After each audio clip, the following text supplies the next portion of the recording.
Bien, bonsoir à toutes et à tous. On va commencer.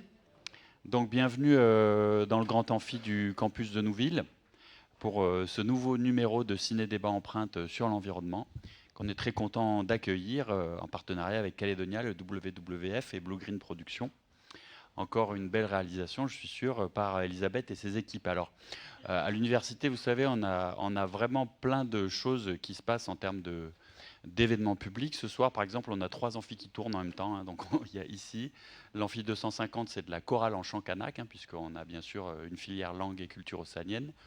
Et en amphi annuel, on a la francophonie, puisque dans l'article 1 des statuts de l'université, il est indiqué que l'université, évidemment, en plus de l'enseignement supérieur et de la recherche, elle a un rôle en matière de rayonnement régional et francophone.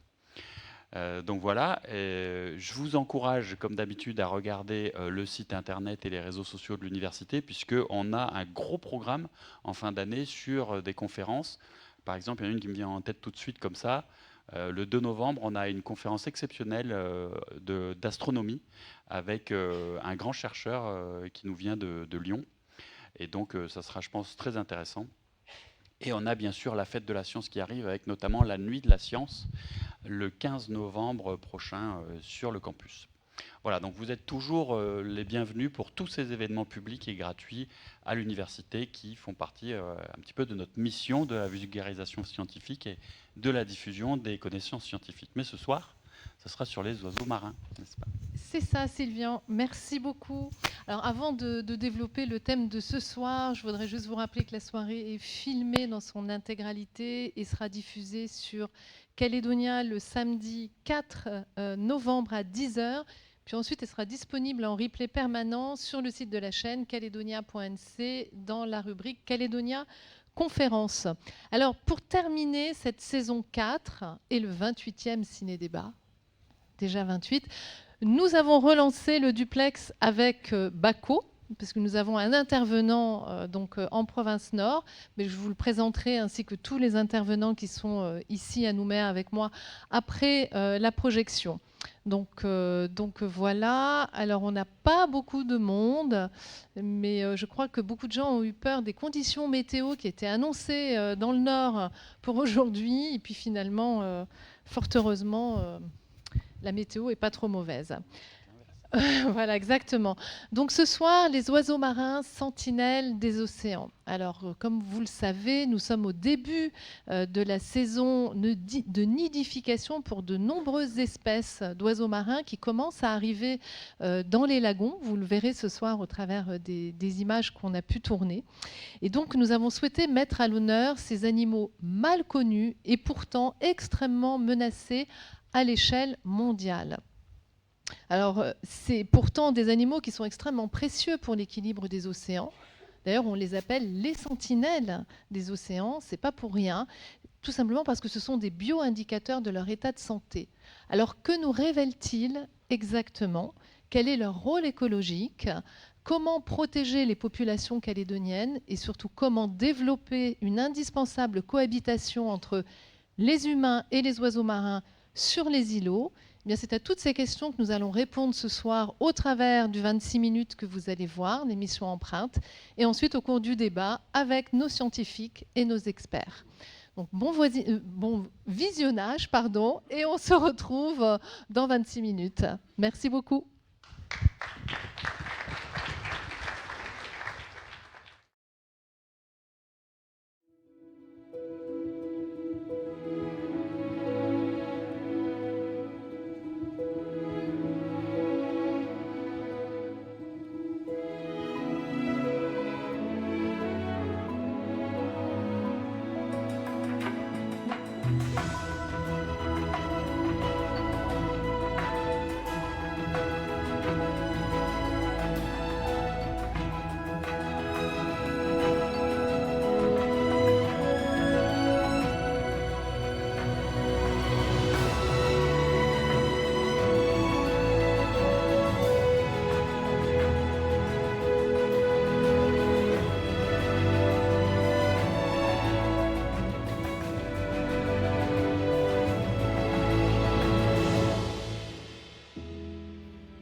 Les oiseaux marins sont de précieux indicateurs de l'état de santé des océans. Pourtant, c'est l'un des groupes d'oiseaux les plus menacés à l'échelle mondiale. Qu'en est-il en Nouvelle-Calédonie, où l'immense espace maritime accueille une importante communauté d'oiseaux marins? C'est ici, aux portes du lagon calédonien, sur l'îlot Amédée, que nous allons retrouver Éric Vidal, chercheur en écologie, pour répondre à cette question.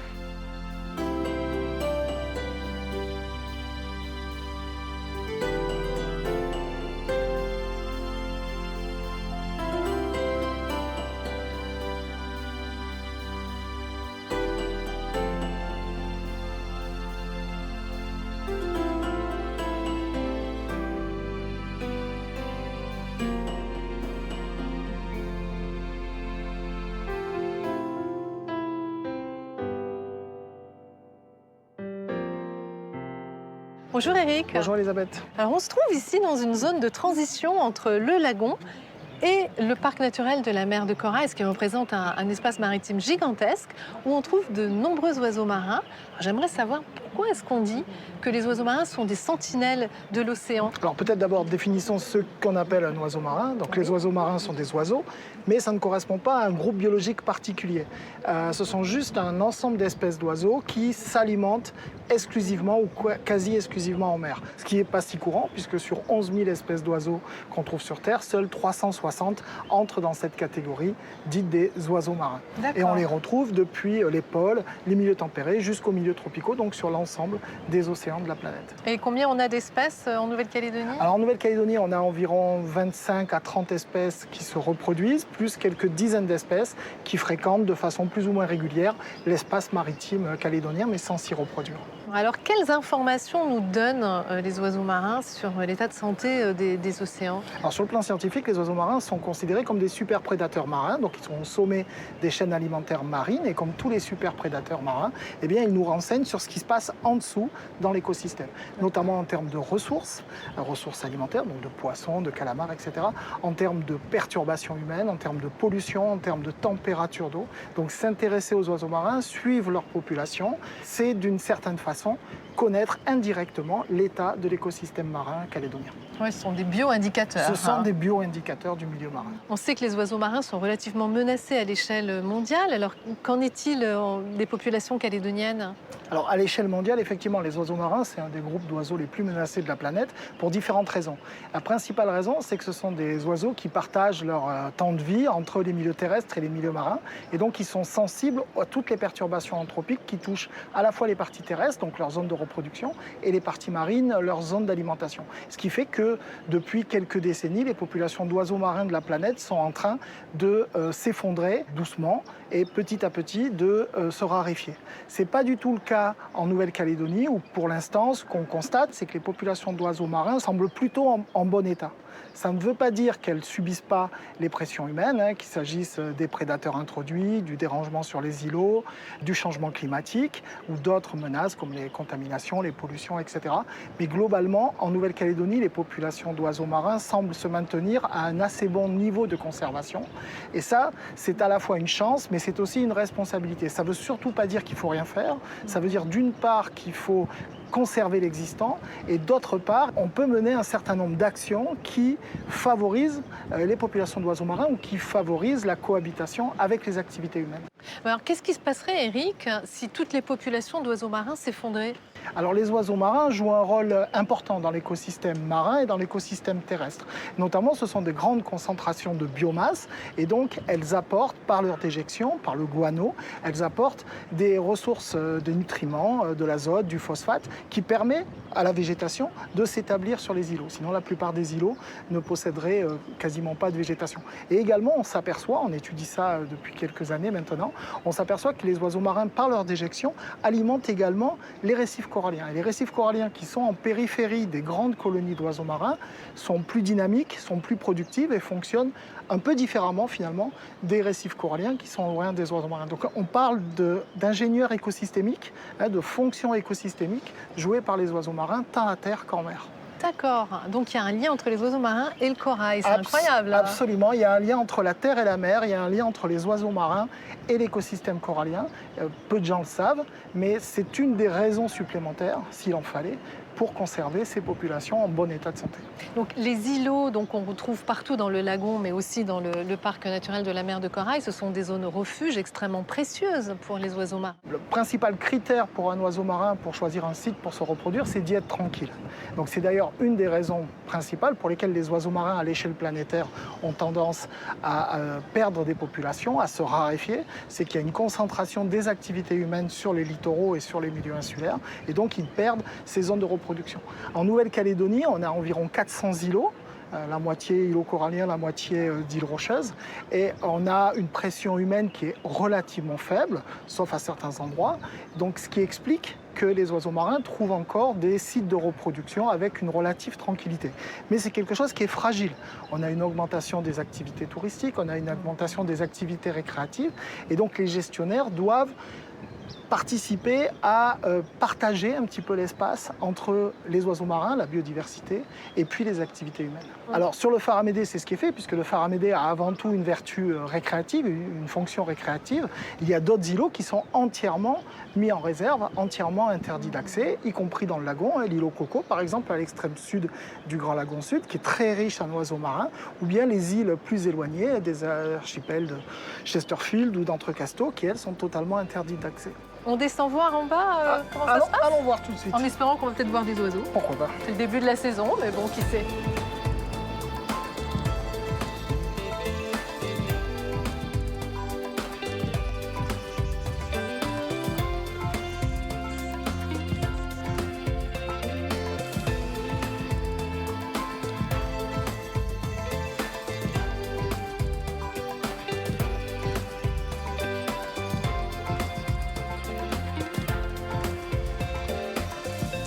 Alors voilà Elisabeth, là on est donc en bordure de la zone qui a été mise en défense par la province sud, ce qui permet de conserver une partie du littoral et notamment des arrière-plages qui sont favorables à la nidification des oiseaux marins grâce à la tranquillité finalement qu'ils vont trouver sur ce site. Alors aujourd'hui, on ne voit pas d'oiseaux, c'est normal? Alors c'est normal puisqu'on se situe en gros entre deux périodes de reproduction. La Sterne nereis, qui est un oiseau qui se reproduit en hiver, vient de terminer sa reproduction il y a quelques semaines. Et les autres espèces qui vont se reproduire de façon plus classique en été vont arriver d'ici le mois d'octobre et s'installer notamment sur les hautes plages dans cette partie préservée. Alors à partir du mois d'octobre, qu'est-ce qu'on va trouver comme espèces d'oiseaux sur les îlots du lagon? Alors on a un certain nombre d'espèces qui vont arriver sur les îlots du lagon. En premier lieu, le puffin fouquet, qu'on appelle parfois ici pétrel, mais qui en fait, son vrai nom c'est puffin, qui niche dans des terriers et qui est très abondant. La Nouvelle-Calédonie, avec à peu près un demi-million de couples nicheurs, rassemble la moitié de la population mondiale. Et puis on va avoir une succession d'autres espèces, des sternes, avec différentes espèces de sternes, la sterne diamant, la sterne de Dougal, éventuellement la sterne huppée, qui est une plus grosse sterne. Pareil qu'on reconnaît bien avec sa petite huppe noire relevée sur la tête. Exactement, et qui est de plus grande taille et qui peuvent s'installer, alors pas toutes les années, mais certaines années, elles viennent se reproduire sur cette portion-là de l'îlot Amédée qui est gardée en défense par la province sud. Et puis avec donc, là c'est fini maintenant, mais la Sterne nereis, donc qui est une toute petite sterne extrêmement menacée, quelques centaines de couples seulement sont encore présents en Nouvelle-Calédonie. Oui, la sous-espèce en fait est endémique. C'est ça, en fait la Sterne nereis globalement se porte pas très bien, mais en Nouvelle-Calédonie, on a une sous-espèce particulière qui est endémique de la Nouvelle-Calédonie et qui, elle, est vraiment au port de l'extinction. D'où un effort particulier pour conserver le plus tranquille possible ces derniers sites de reproduction, que ce soit dans le lagon sud ou aussi dans le lagon nord. Et au-delà des îlots du lagon, qu'est-ce qu'on trouve comme autre espèce d'oiseaux marins? Quand on s'éloigne, on a moins de perturbations humaines, moins de fréquentation. On va voir s'installer d'autres espèces qui sont très sensibles au dérangement, en particulier les fous. Il y a 3 espèces de fous, le fou à pied rouge, le fou masqué, le fou brun. Les frégates, avec 2 espèces de frégates. Et puis quelques autres espèces, comme certains pétrels, là je dis bien pétrels, tout à fait particuliers qu'on peut trouver sur les îlots les plus éloignés. D'accord, donc vraiment beaucoup d'espèces. Cette période de nidification va commencer, donc pour toutes les espèces que tu viens de citer, va commencer à partir du mois d'octobre et elle va durer jusqu'à quand? Alors, Toutes les espèces n'ont pas la même durée de reproduction, mais grosso modo, jusqu'au mois de février-mars, on va être en phase de reproduction avec des stades très critiques, notamment la période de ponte et de couvaison, puisque la plupart de ces oiseaux nichent au sol, donc les œufs sont extrêmement vulnérables à l'écrasement, les oiseaux sont vulnérables à la perturbation, et puis ensuite un certain temps d'élevage des poussins, qui peut prendre quand même plusieurs semaines. Donc là aussi un stade assez fragile, avec notamment pour les jeunes poussins une grande sensibilité aux dérangements, aux prédateurs, à l'introduction de chiens, etc. etc. Oui, donc c'est vraiment important de faire attention. On reste bien sur les sentiers qui ont été tracés à cet effet. Et puis ça nous permet aussi de pouvoir admirer ce spectacle exceptionnel. Absolument, ça serait vraiment dommage de perdre ces populations d'oiseaux marins. Arriver à en conserver sur des îlots qui sont également dédiés à des activités récréatives, finalement, c'est à la fois un challenge pour les gestionnaires, mais c'est aussi une certaine façon de pouvoir pratiquer de l'éducation à l'environnement avec des panneaux d'information, avec des zones balisées, etc. etc. Je te remercie beaucoup, Eric, pour toutes ces explications. Merci beaucoup.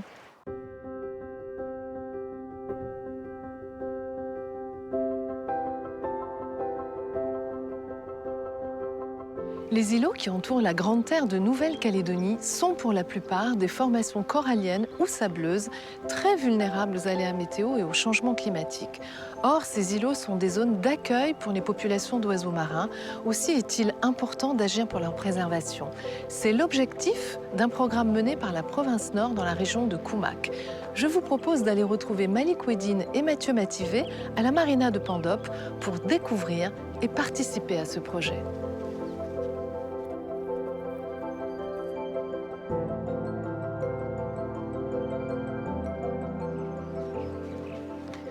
Bonjour. Bonjour. Bonjour Elisabeth, bienvenue à Koumak. Aujourd'hui, je te propose qu'on aille sur l'île au Pou pour réaliser une action qu'on mène dans le cadre du projet de sauvegarde, restauration et adaptation des colonies d'oiseaux marins. D'accord, très bien. Donc l'île au Pou qui se trouve... À une trentaine de minutes en bateau. Ah bah écoute, ok, je vous suis.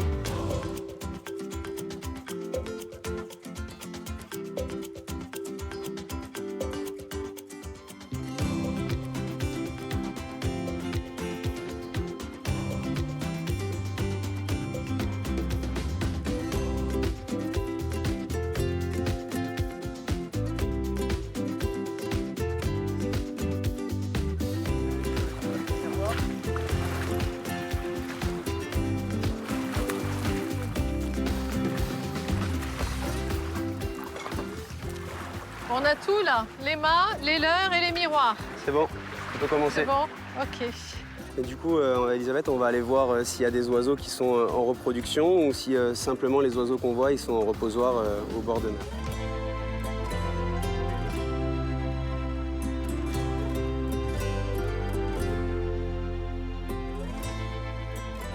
Tu vois, Elisabeth, on a pas mal d'oiseaux qui sont posés juste ici, là, dans cette zone-là. C'est des sternes diamants et on va regarder si elles sont en reproduction ou en comportement reproducteur. Et en effet, il y a plusieurs individus qui sont posés comme s'ils couvaient. Du coup, je pense que la reproduction a commencé pour cette espèce. Donc là, on voit des comportements reproducteurs, donc des oiseaux qui sont posés vraiment sur leur ventre, comme s'ils couvaient quelque chose. Ah oui, je vois effectivement, il y en a deux là qui sont bien reposés.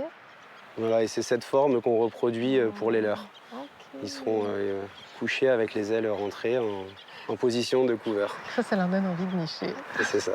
On va aller retrouver Malik pour On va installer les retrouver leurs. Malik qui est en train de préparer le matériel. Bon, Elisabeth, je te laisse avec Malik pour mettre en place le mât. Moi, je vais aller recenser les individus reproducteurs. Donc, on se rejoint tout à l'heure. Ouais, on va essayer de creuser pour dégager le socle, parce qu'après, on va glisser le mât par-dessus. Allez, on le lève. C'est bon.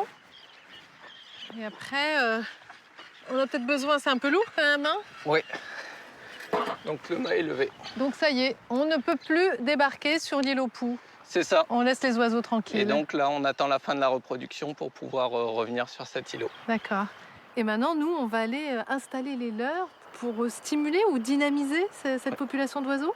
En effet, donc maintenant, on va laisser les oiseaux tranquilles avec le mât et on ne va plus pouvoir débarquer le temps que la colonie se reproduise.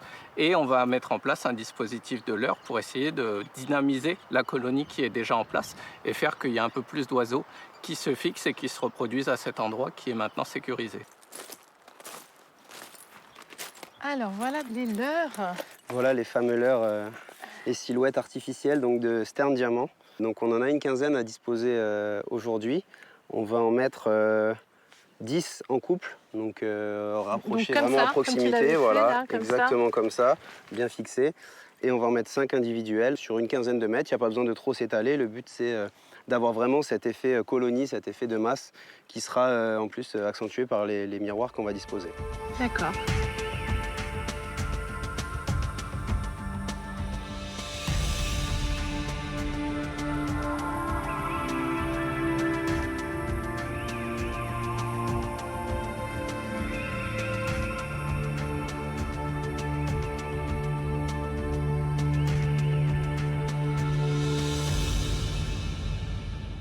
Ce dispositif, qui est une solution fondée sur la nature, est-ce qu'il a déjà été éprouvé ailleurs? Alors oui, c'est fait à travers le monde depuis plusieurs dizaines d'années, notamment en Nouvelle-Zélande, à Hawaï, sur pas mal d'îles où de la restauration écologique se met en place.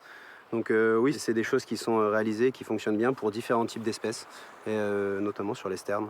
Alors au total, il y a combien d'îlots concernés par le projet Sarah? Ça intéresse à 17 îlots, donc de la zone d'importance pour la conservation des oiseaux. Ces 17 îlots, ça fait déjà un moment qu'on travaille dessus avec nos partenaires, notamment la SCO et l'IRD, qui ont été soutenus par la province Nord pour étudier notamment les oiseaux marins sur ces îlots pour pouvoir mieux préserver.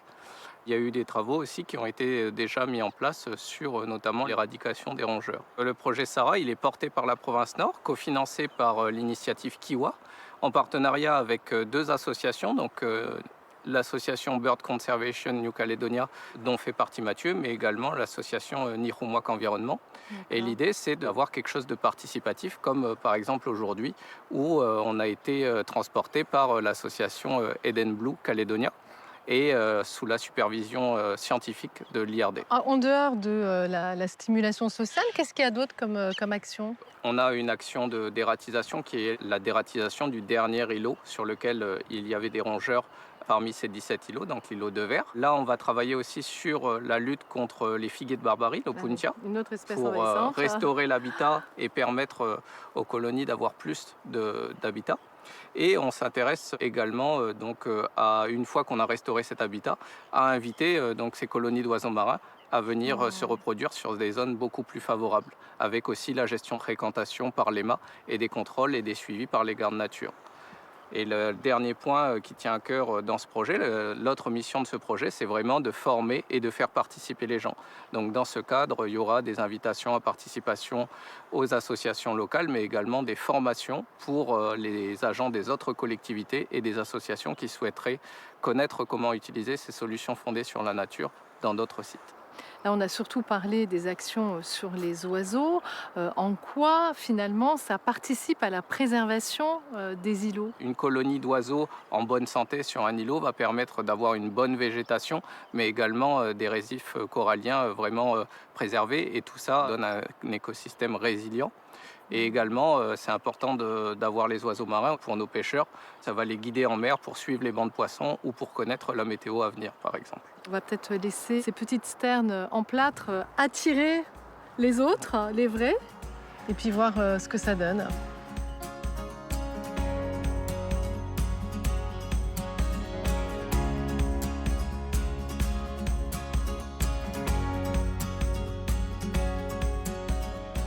Les îlots sont des lieux très appréciés par les plaisanciers et les touristes. Mais les humains ne sont pas les principaux usagers de ces lieux qui sont avant tout des zones essentielles pour les oiseaux marins.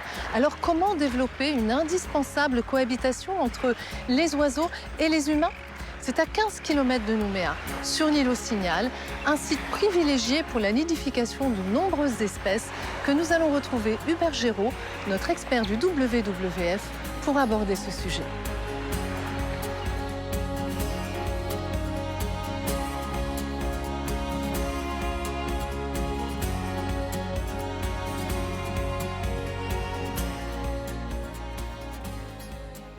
Bonjour Hubert. Bonjour Elisabeth. Alors toi qui es un grand passionné des oiseaux, tu dois être heureux à cette période de l'année puisque les premiers oiseaux marins qui nichent habituellement sur cet îlot commencent à arriver. Ben oui, d'ailleurs ce matin, tu as pu observer sur le ponton le retour des premières sternes bridées qui Oui. sont anormalement en avance cette année et qui, elles, vont aller s'installer dans les amas de blocs de corail à l'intérieur de l'îlot pour se reproduire.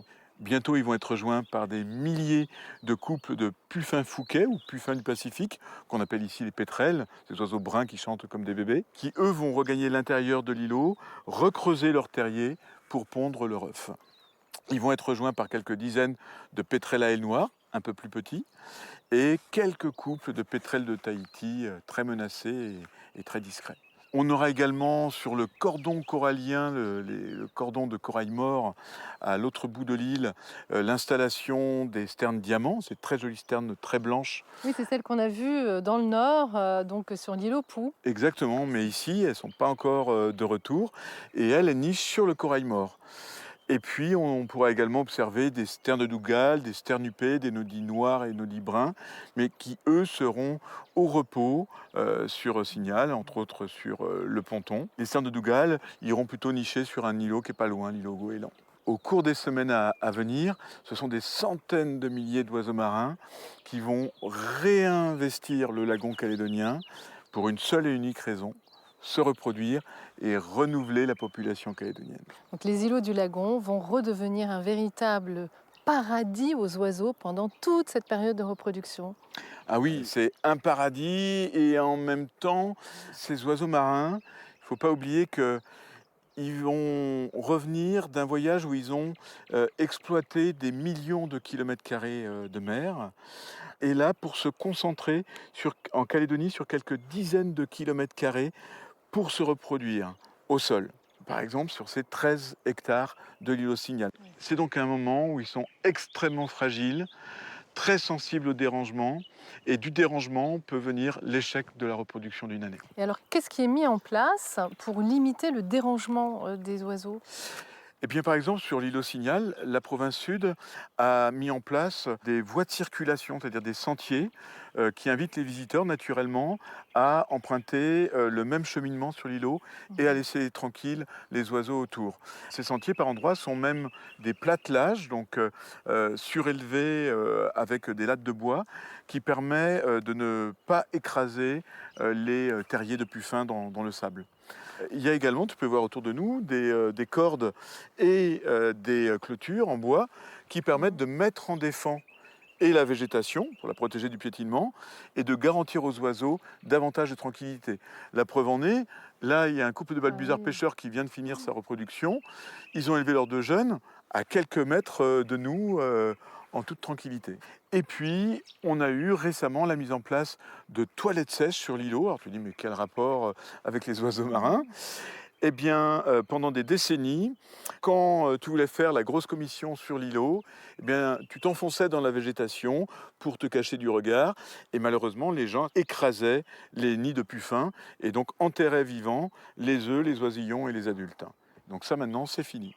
Oui, donc il est vraiment indispensable, en plus de toutes ces mesures, de modifier nos comportements, nos habitudes également, pour respecter les oiseaux durant leur période de reproduction. Bah oui, c'est indispensable. C'est des réponses structurelles, comme ces barrières et ces chemins, et c'est des réponses comportementales. Donc, ne pas faire de feux d'artifice sur les îlots. Éviter d'une manière générale toutes les nuisances sonores. Laissons nos chiens, les amis, dans les bateaux ou à terre, mais pas sur les îlots. On évite également de s'approcher des oiseaux qui sont posés au sol.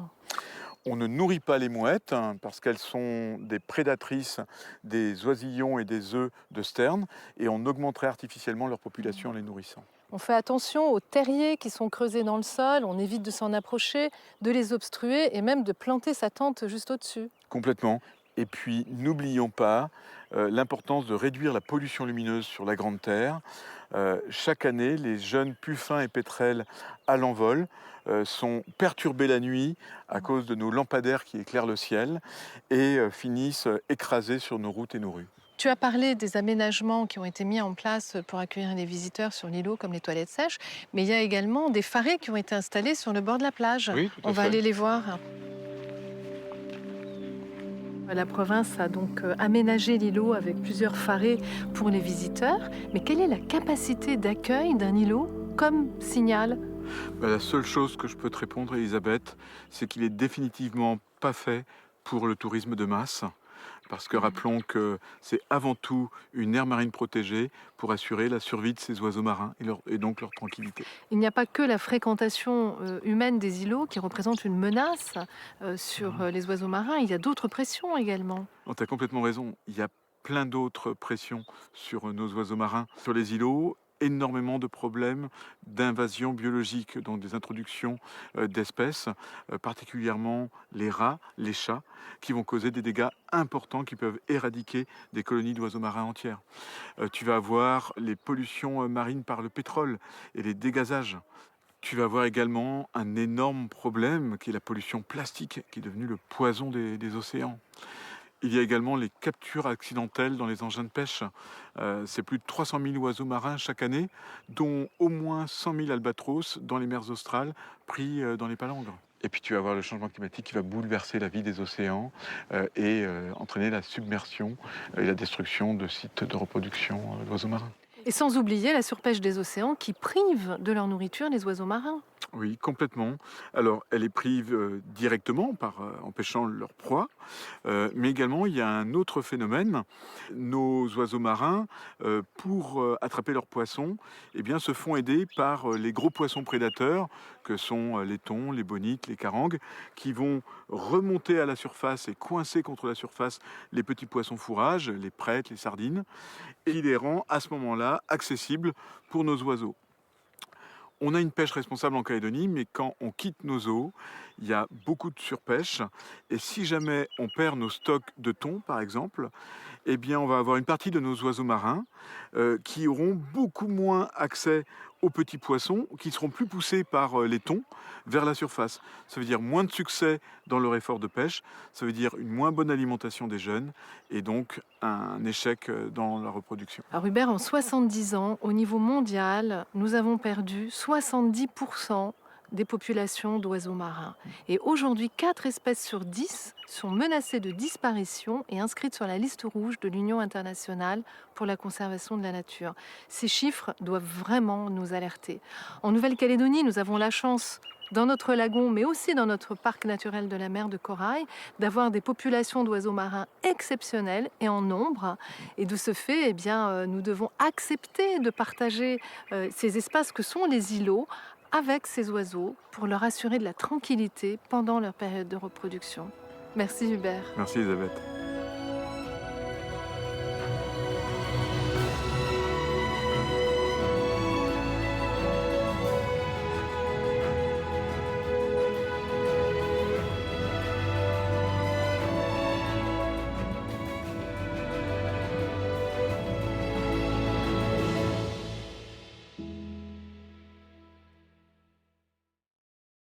J'en profite pour remercier l'équipe qui a travaillé sur Empreinte, donc, qui est une émission réalisée par Maï Le Floch-Mohen, sur des images de Maï Le Floch-Mohen, Benjamin Lucas et Hugo Fustier pour tout ce qui est îles éloignées et les oiseaux marins qu'on a pu voir, tels que les fous masqués, les fous bruns, etc., qui ont été prises sur les récifs d'Entrecasteaux. Et prise de son Robin Georget, de très bons sons, et montée par Clémentine Fievé. Donc merci à toute l'équipe d'Empreinte. Je vais proposer donc à nos intervenants de me rejoindre. Hubert Géraud, donc du WWF. Hop. Bako est toujours avec nous, c'est bon. Éric Vidal, donc écologue et spécialiste des oiseaux marins à l'IRD. Mathieu Mativet, chargé de projet au sein de l'association Bird Conservation New Caledonia. Laurence Bachet, chargée de gestion des aires protégées. Ah, il a son petit public, Mathieu. Laurence Bachet, donc chargée de gestion des aires protégées en province sud. François Leborgne, chargé de la science au sein du parc naturel de la mer de Corail, et Fabien Albouy, directeur de l'œil, donc l'Observatoire de l'environnement en Nouvelle-Calédonie. Donc ça, c'est pour les intervenants à Nouméa. Alors, je ne vois pas Bako. On se reconnecte avec Bako, où on a Malik Wedin, chargé du projet Sarah, donc qui doit être présent. J'aimerais rendre hommage à une personne qui a contribué à la sensibilisation du grand public sur les oiseaux marins et notamment sur les sites de nidification sur les îlots du lagon. Alors c'était il y a 30 ans. Un homme, alors je vais donner 2 indices parce que c'est quelqu'un d'assez connu ici dans la salle, je suis sûre qu'il y en a parmi vous qui le connaissez. Donc un homme d'origine néo-zélandaise, photographe en Nouvelle-Calédonie, passionné de nature et écolo dans l'âme. Donc là, normalement, vous devriez avoir repéré le personnage. Donc il a installé un panneau d'information sur l'îlot Goéland, que vous voyez ici, donc ça c'était il y a 30 ans, pour alerter la population qu'il y avait sur cet îlot une population de sternes de Dougal et notamment des œufs dans la végétation, à l'époque où il y avait encore pas mal de végétation sur l'îlot. Et si vous voulez, ces animaux, ce groupe d'oiseaux était assez peu connu à cette époque-là. Et donc lui, il a été très sensibilisé et il a installé ce panneau qui, je pense, était le premier. Alors je peux en attester parce que j'étais avec lui ce jour-là et nous avons rédigé le texte de ce panneau ensemble. Alors ce soir, je veux lui rendre hommage, je veux lui dire merci. Donc merci à Mike Hoskin, voilà, pour ceux qui l'avaient reconnu, voilà, pour avoir contribué à ce travail de sensibilisation. Merci Mike. Ça souligne l'importance. Alors, il n'est pas là avec nous ce soir parce qu'il est en mission humanitaire quelque part dans le Pacifique. L'écologie, c'est aussi les hommes. Et donc, vraiment, ça correspond tout à fait au message qu'on porte depuis la création d'Empreinte et puis le WWF depuis son origine, de l'importance de l'action citoyenne qui, vous voyez, porte ses fruits. Voilà. C'était le petit hommage. Est-ce que, voilà, entre-temps, on a eu la connexion avec Bako. Donc, bonsoir au public de Bako. Bonsoir Malik. Vous nous entendez bien ? Est-ce que... Oui, voilà. Alors, on a Paul Chabre qui va assurer donc, le relais technique et notamment du micro à Koné. Merci Paul. Voilà. Bonsoir Malik.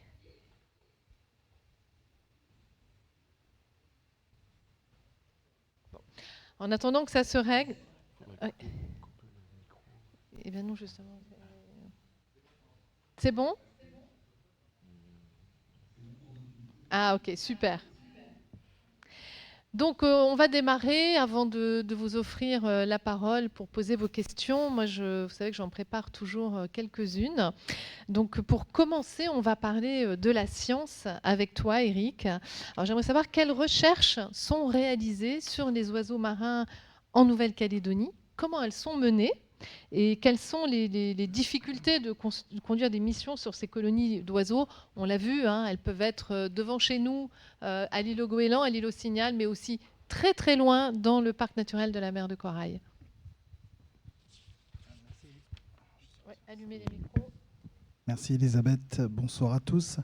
Oui, effectivement, on a un petit peu parlé de recherche dans ce reportage et je vais un petit peu compléter.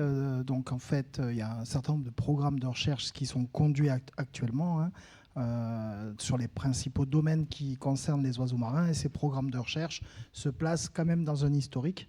Un historique qui a plus d'un demi-siècle quand même d'études des oiseaux marins en Nouvelle-Calédonie et malgré ça, on ne sait pas forcément encore grand-chose. La principale raison, c'est que, comme cela a été dit, il y a plusieurs centaines d'îlots. Une grande partie de ces îlots sont loin, sont éloignés, demandent de la logistique, des expéditions, des moyens pour s'y rendre. Et donc, en fait, on y passe assez peu de temps. Alors, tant mieux pour les oiseaux. On a vu qu'ils avaient besoin d'être tranquilles. Mais effectivement, c'est quand même un groupe qui est relativement facile à étudier dans la mesure où ils se rassemblent à un moment de l'année sur des sites. Donc on sait où les trouver. et on les a en grand nombre, mais d'un autre côté, ce sont des sites qui sont un petit peu compliqués d'accès et sur lesquels il faut déployer des méthodes de recherche qui permettent de travailler sur quelques jours ou sur des temps de présence assez courts. Donc on travaille sur les différentes phases des oiseaux marins, sur la partie marine et la partie terrestre. Sur la partie marine, par exemple, on s'intéresse beaucoup depuis quelques années, grâce à la technologie qui n'était pas disponible avant, à l'étude des déplacements en mer de ces oiseaux, et notamment à l'identification des zones sur lesquelles ils s'alimentent en mer, donc les zones importantes pour leur alimentation. Et pour ça, on utilise des tout petits enregistreurs, enfin tout petits loggers GPS, donc de quelques grammes, qu'on colle sur le plumage des oiseaux et qui nous indiquent précisément où est-ce que les oiseaux vont s'alimenter. On s'intéresse aussi à la partie terrestre, c'est-à-dire le dénombrement de ces oiseaux. Ça paraît trivial, un peu basique, mais en fait, ce n'est pas très simple de dénombrer combien d'oiseaux se reproduisent des différentes espèces sur les différents sites. On travaille aussi sur leur dynamique de population, on travaille sur l'évaluation des effets des menaces anthropiques, le dérangement, les prédateurs introduits, sur cette dynamique. Donc on essaie d'étudier un maximum de choses.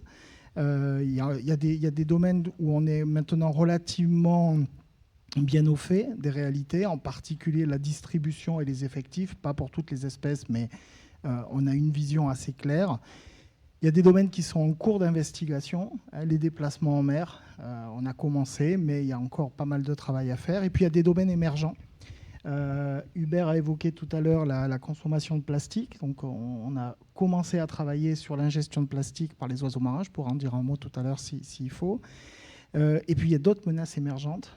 Une qui est très très inquiétante depuis 2-3 ans sur les oiseaux marins de la planète et qui est en train d'arriver sur la zone tropicale, c'est la grippe aviaire et qui décime les populations d'oiseaux marins, notamment dans les zones tempérées, et qui est en train de coloniser les milieux polaires et les milieux tropicaux. Donc voilà, il y a tout un panel de recherches qui sont conduites pour essayer de diagnostiquer, comprendre ces populations-là dont on a vu l'intérêt et l'importance en Nouvelle-Calédonie. Et alors, comment est-ce que ces résultats scientifiques vont ensuite alimenter les actions de gestion et de conservation de la part des institutions qui sont en charge donc de cette conservation, et quel est le rôle joué par la science dans la gestion et la protection des oiseaux marins? Après, je vous poserai la question justement aux collectivités en charge de ces compétences. Ben en fait, les collectivités qui sont responsables de la gestion de l'environnement vont faire face à beaucoup d'urgences. Et donc, l'idée, c'est d'apporter des éléments qui permettent de savoir à quel point telle ou telle problématique est urgente, quelle action humaine a plus d'impact délétère que d'autres, où est-ce qu'il faut intervenir en premier, est-ce que les mesures de gestion qui sont mises en place portent leurs fruits. Donc, en fait, il y a un dialogue. Et c'est bien que tu poses la même question finalement aux gestionnaires, mais il y a un dialogue permanent en matière de conservation entre la recherche, l'acquisition de connaissances et la gestion, la conservation. On ne peut conserver que ce qu'on connaît bien et on ne peut connaître que ce à quoi on a accès. Donc en fait, il y a ce dialogue permanent et c'est cet échange entre recherche et conservation. Et en Nouvelle-Calédonie, on a un écosystème institutionnel qui permet cela. C'est une grande chance aussi. Tous les pays du Pacifique n'ont pas cette chance-là. C'est vrai. Alors, comment les interrogations et les besoins des gestionnaires, que sont les provinces notamment, donnent naissance à des programmes de recherche? Alors, la question, je te la pose à toi, Laurence, ensuite à Malik, et puis enfin à François pour le parc naturel de la mer de Corail. Bonjour. En fait, Eric vient de l'expliquer. Pour bien gérer, on est obligé de bien connaître notre sujet. Donc, on a vraiment besoin de la recherche sur absolument tous les domaines de la conservation. Donc, on est en permanence en lien avec les chercheurs. On leur pose toutes les questions dont on a besoin pour pouvoir ajuster nos outils de gestion. Donc, c'est vraiment un travail collaboratif permanent, en fait, qui est en place. Et d'ailleurs, c'est assez récent quand même dans l'histoire que l'IRD est une unité de recherche sur les oiseaux marins, et on en est vraiment super heureux parce qu'il y avait des associations qui faisaient très bien le boulot jusque-là, mais d'avoir une vraie unité de recherche au niveau de la Nouvelle-Calédonie sur cet enjeu qui est majeur, c'est quand même une belle avancée. Donc les sujets, ils sont multiples. Là, en ce moment, on a un programme donc, depuis 3 ans avec l'IRD pour tout ce qui est éradication des rongeurs. Donc l'IRD va nous proposer des protocoles ajustés. Ça ne veut pas dire qu'on a attendu ça pour le faire, parce qu'on l'a toujours fait, sauf que les chercheurs, ils sont à la pointe des dernières méthodes, ils ont une veille permanente sur ce qui se fait dans le monde, donc ils nous permettent d'ajuster nos méthodes, ils nous permettent d'être au plus près de ce qu'il faut faire et de ce qui se fait au niveau de l'innovation et de la recherche. Et donc ça, nous, on en a besoin. Voilà. Merci Laurence. Malik, c'est à toi. Alors, je vais te demander de parler assez fort et très près du micro, parce qu'ici, il y a beaucoup de public dans la salle. Et donc, on a vraiment besoin de bien t'entendre.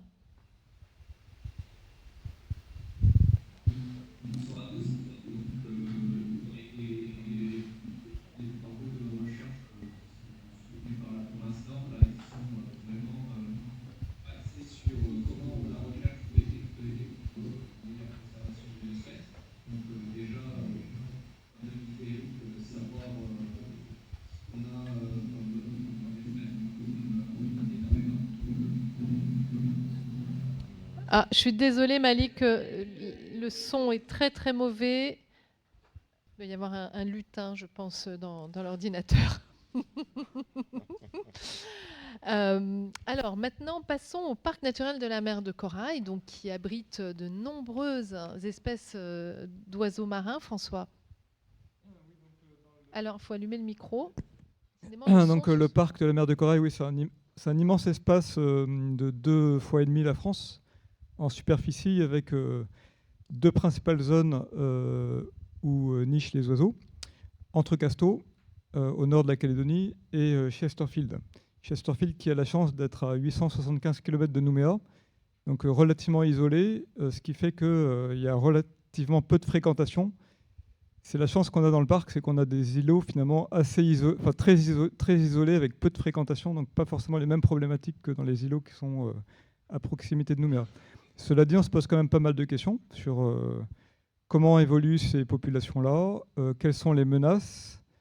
Quand on parle de menaces, il y a quand même des îlots qui ont été peuplés à une époque, comme l'île de Walpole, qui a fait l'objet d'une exploitation de guano, ou bien l'île de la Surprise à Entrecasteaux, ou encore l'île Longue au Chesterfield. Donc il y a eu des habitants, ces îles ont été habitées, ont été exploitées, et ça a été l'occasion pour les hommes d'introduire des rats, parfois des fourmis électriques comme à Walpole. Et donc les questions qu'on se pose, c'est comment est-ce que ces espèces-là impactent, et si on les éradique, comment les populations évoluent, retrouvent leur stade d'origine. Et donc ça, ce sont des questions qu'on se pose et auxquelles la recherche amène des réponses.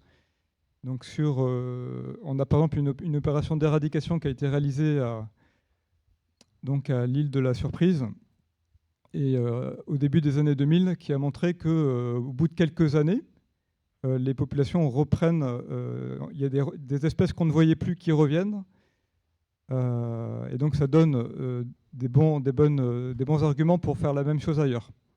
Donc on va faire le même type d'opération d'éradication sur l'île de Walpole l'année prochaine, par exemple, avec un accompagnement de la science. Donc ça, c'est prévu dès 2024. Les autres questions qu'on se pose, c'est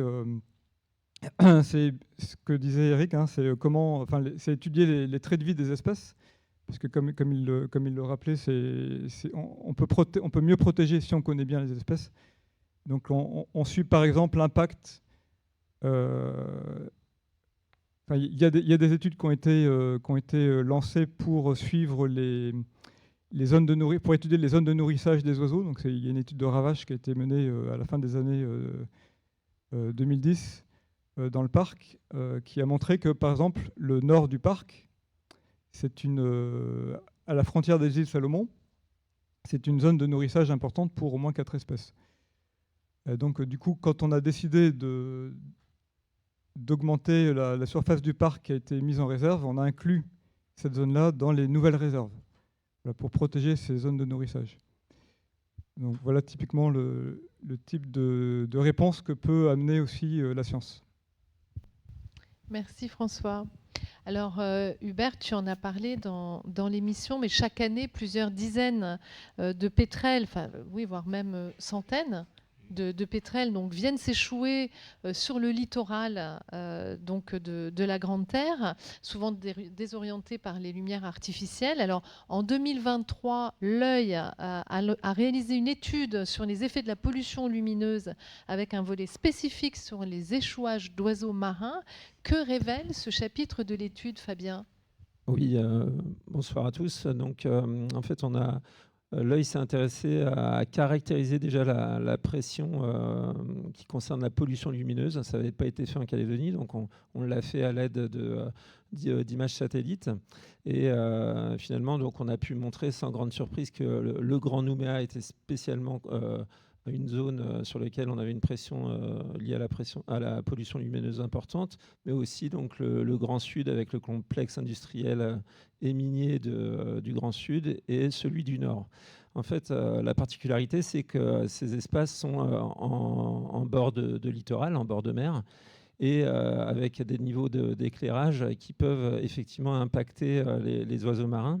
Donc malheureusement, en fait, en Calédonie, on a assez peu de données, en fait, d'éléments factuels pour caractériser les effets de cette pollution lumineuse. Et donc les données qu'on a pu récupérer sont celles de la SCO, pardon, la Société calédonienne d'ornithologie. J'imagine qu'il y a des représentants ici, mais celles aussi du PZF, du parc zoologique et forestier, et celles qui ont été produites par l'industriel du Sud, Premier Ressources. Et donc, quand on analyse ces données, qui sont très parcellaires, en fait, on a pu recenser donc 2300 échouages d'oiseaux marins sur une période de 18 ans. Donc, c'est assez peu finalement. Mais ce n'est pas du tout représentatif de ce qui se passe en réalité. On n'a pas toutes ces données ne sont pas collectées globalement. Par contre, ces rares données nous informent quand même sur les espèces qui sont principalement touchées par ces échouages. Et donc, ce sont la famille des, alors je vais essayer de le dire correctement, des Procellariidae. Donc, ce sont le puffin fouquet, ce sont la pétrelle de Gould, ce sont la pétrelle de Tahiti, pour près de 98% des échouages. Après, quand on regarde les données, en fait, on a une très forte variabilité interannuelle. C'est-à-dire qu'en fait, sur certaines années, on a très peu d'échouages, et puis sur d'autres, beaucoup plus. Donc on a un peu de mal des fois à l'expliquer. C'est sûrement lié en fait finalement à la nidification, au succès de la nidification, probablement aux conditions météo. Quand on a des effets de nuages, etc., finalement ces nuages accentuent la diffusion lumineuse et du coup les problèmes d'envol de ces espèces, etc. Autre particularité pour 2 espèces, alors je regarde mes fiches parce que c'est pas moi qui ai conduit l'étude, j'en suis désolé. En fait, on a une grande saisonnalité intra-annuelle, c'est-à-dire qu'en fait, les échouages se situent surtout au mois de mai pour le puffin fouquet et la pétrelle de Gould. Voilà. Si on regarde un peu les données qui proviennent du parc zoologique et forestier, on a en termes ce parc, en fait, il avait donc on a des représentants ici apparemment. Ce parc mettait en œuvre, en fait, via je crois, SOS Pétrel, et je crois qu'Hubert va en parler par la suite, mettait en œuvre des soins, en fait, sur des oiseaux qui avaient été ramassés par les populations ou par des opérateurs, etc.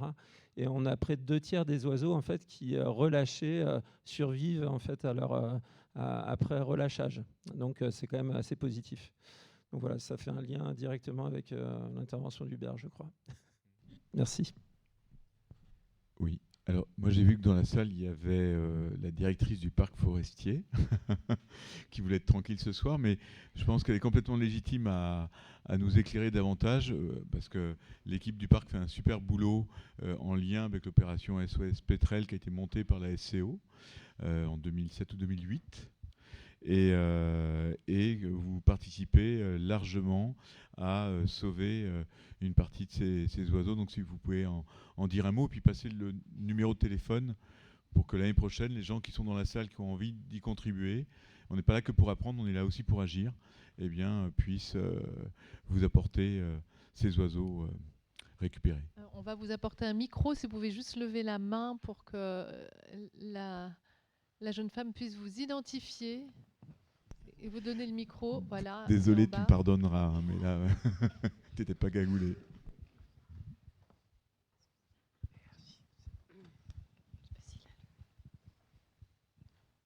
Il est allumé? Oui.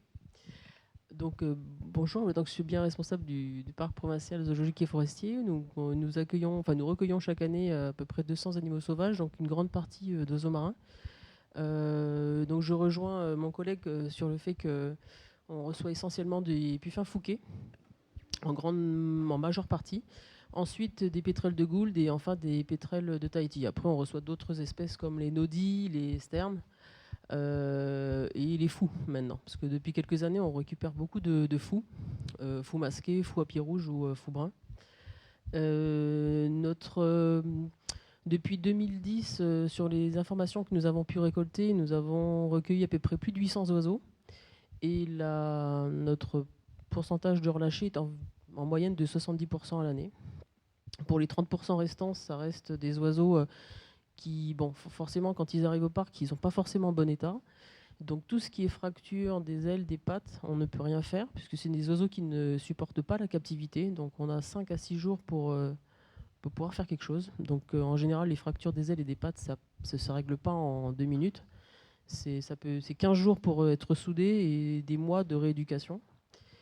Et les oiseaux les plus fragiles qu'on récupère chaque année, c'est essentiellement les sternes et les nodis. On a très peu de relâchés sur ces espèces-là, en fait. On n'est pas très bon, on va dire, sur ce volet-là. Mais voilà, la province participe avec une toute petite équipe de 5 soigneurs. On fait le maximum, surtout sur la période de mai. On est rodé maintenant. On prépare notre laboratoire de soins et on fait du relâché tous les jours aux abords de Nouméa, surtout avant la tombée de la nuit. Donc voilà, si j'ai d'autres questions. Le numéro pour le parc forestier, évidemment, j'ai oublié. Si vous avez un oiseau en mauvaise posture, vous pouvez déposer du mardi au dimanche, de 10h15 à 17h45 ou 17h en saison fraîche. Et vous pouvez appeler le 27 89 51. Donc voilà. Donc n'hésitez pas, le parc forestier, le parc provincial est là pour ça. Merci beaucoup et félicitations parce que 70% de taux de sauvetage, c'est quand même un pourcentage élevé. Alors, je ne sais pas si vous vous en souvenez, mais l'année dernière, on a vu un article paraître dans la presse qui parlait de la description d'un oiseau découvert récemment, qui est l'océanite.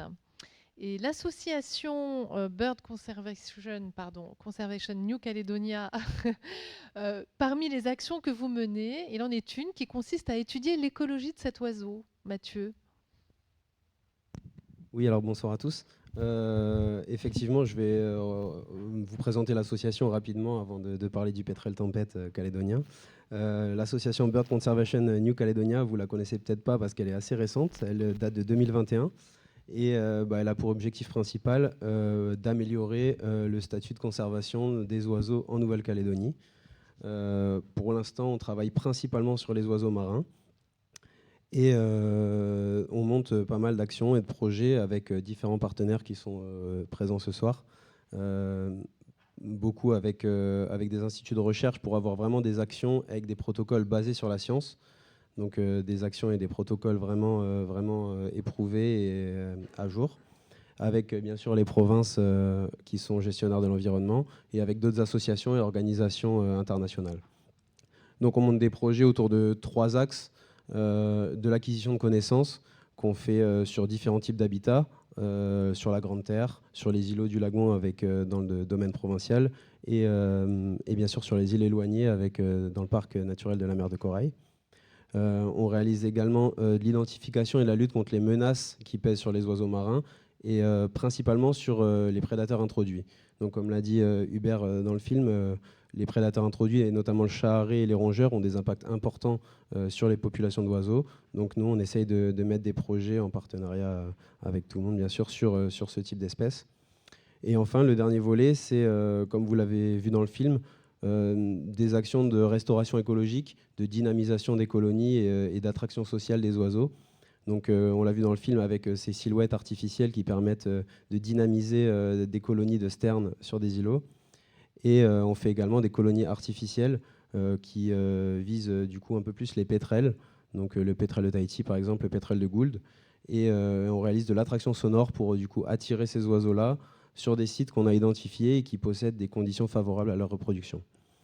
Donc voilà, sur le volet acquisition de connaissances, c'est vrai qu'on travaille sur l'océanite tempête calédonien, qui est une espèce récemment décrite, qui est une espèce très rare, sûrement très menacée, et dont très peu de choses sont connues. Le seul individu qui a été tenu, il est passé par le parc forestier ici, en 2014. Donc c'est le seul individu qui a été vu à terre, donc on ne connaît rien des sites de reproduction de cette espèce. Donc nous, on s'est un peu fixé comme objectif de travailler sur cette océanite. On a différents leviers. On va travailler sur des études en mer en essayant d'attirer cette espèce. On va essayer de rechercher ces sites de reproduction en faisant des écoutes, de la repasse vocale sur différents sites qui nous semblent propices. Donc voilà, c'est un gros challenge et on va essayer de mener à bien ces études. Bien, merci à l'association Bird Conservation New Caledonia pour son travail. Est-ce que vous avez d'ores et déjà des questions à poser à nos experts? Oui, en haut.